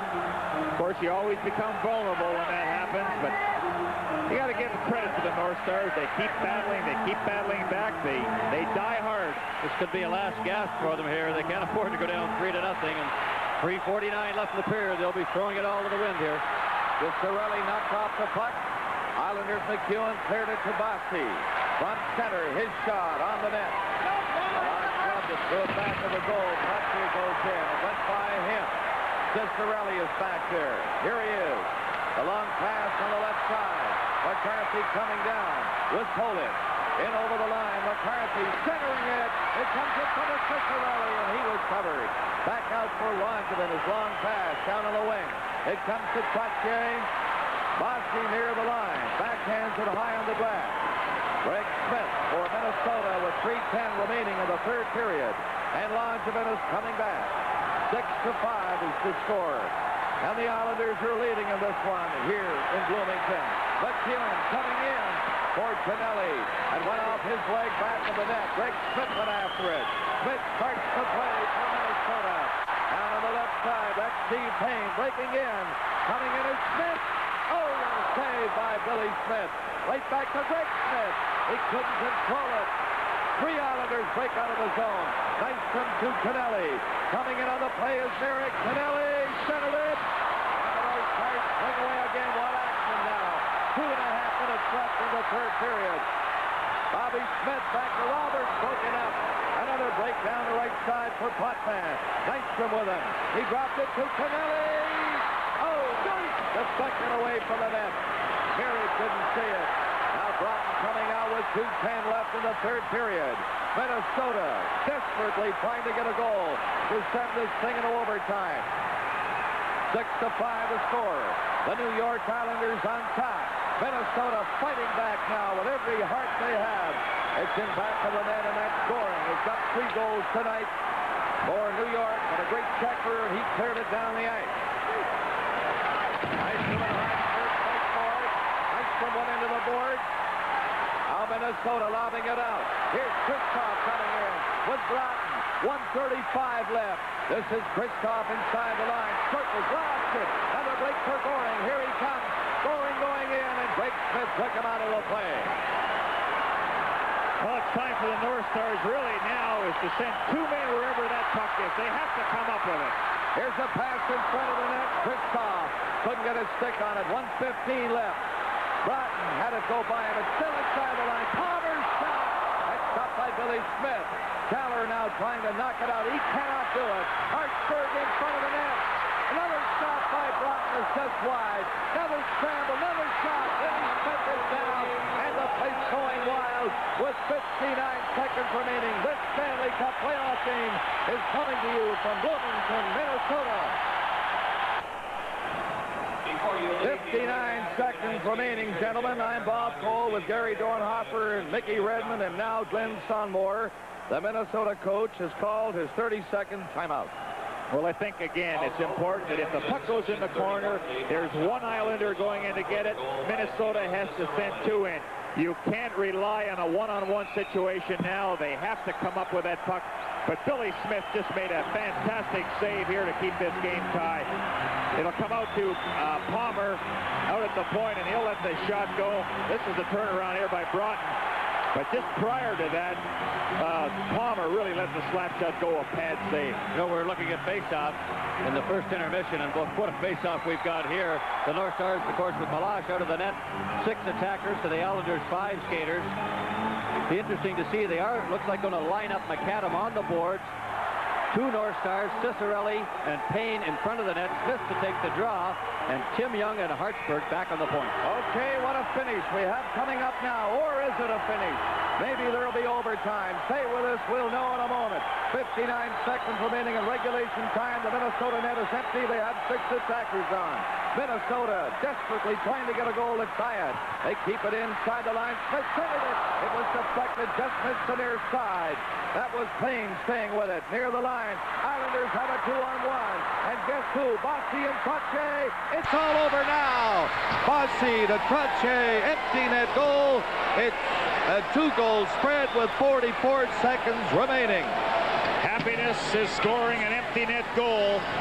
A 2-goal cushion now, but a very unselfish play by Mike Bossy.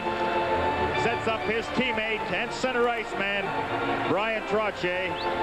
And boy, does that relieve the pressure. Well, Hartsburg just couldn't keep it in at the other zone. He had 3 Islanders on top of him at the point, which is kind of unusual, Gary. When you're trying to defend, you wouldn't expect 2 or 3 of them to be in one spot as you see Trottier dumping into the open net. But Hartsburg stopped the puck originally, tried to bang it down the boards, got it by Trottier to begin with, but Bossy was right backing the play up to break away on the 2-on. But on the face-off again, Islanders win the draw. Win the draw. Potvin gets it, and that's all she wrote. Well, the scoring play, Trottier from Mike Bossy and Merrick at 19-16. It's 7-5. And you said that's all she wrote. You got it. For tonight. But you know, when you look at the Islanders Hockey Club, you usually expect maybe 2 or 3 guys to have an off night. In the 3 games that we have seen, I haven't seen one guy have an off night, and that has really been the key to the Islanders. They all have come to play. Well, Minnesota gave it one heck of a shot in the last 2 minutes.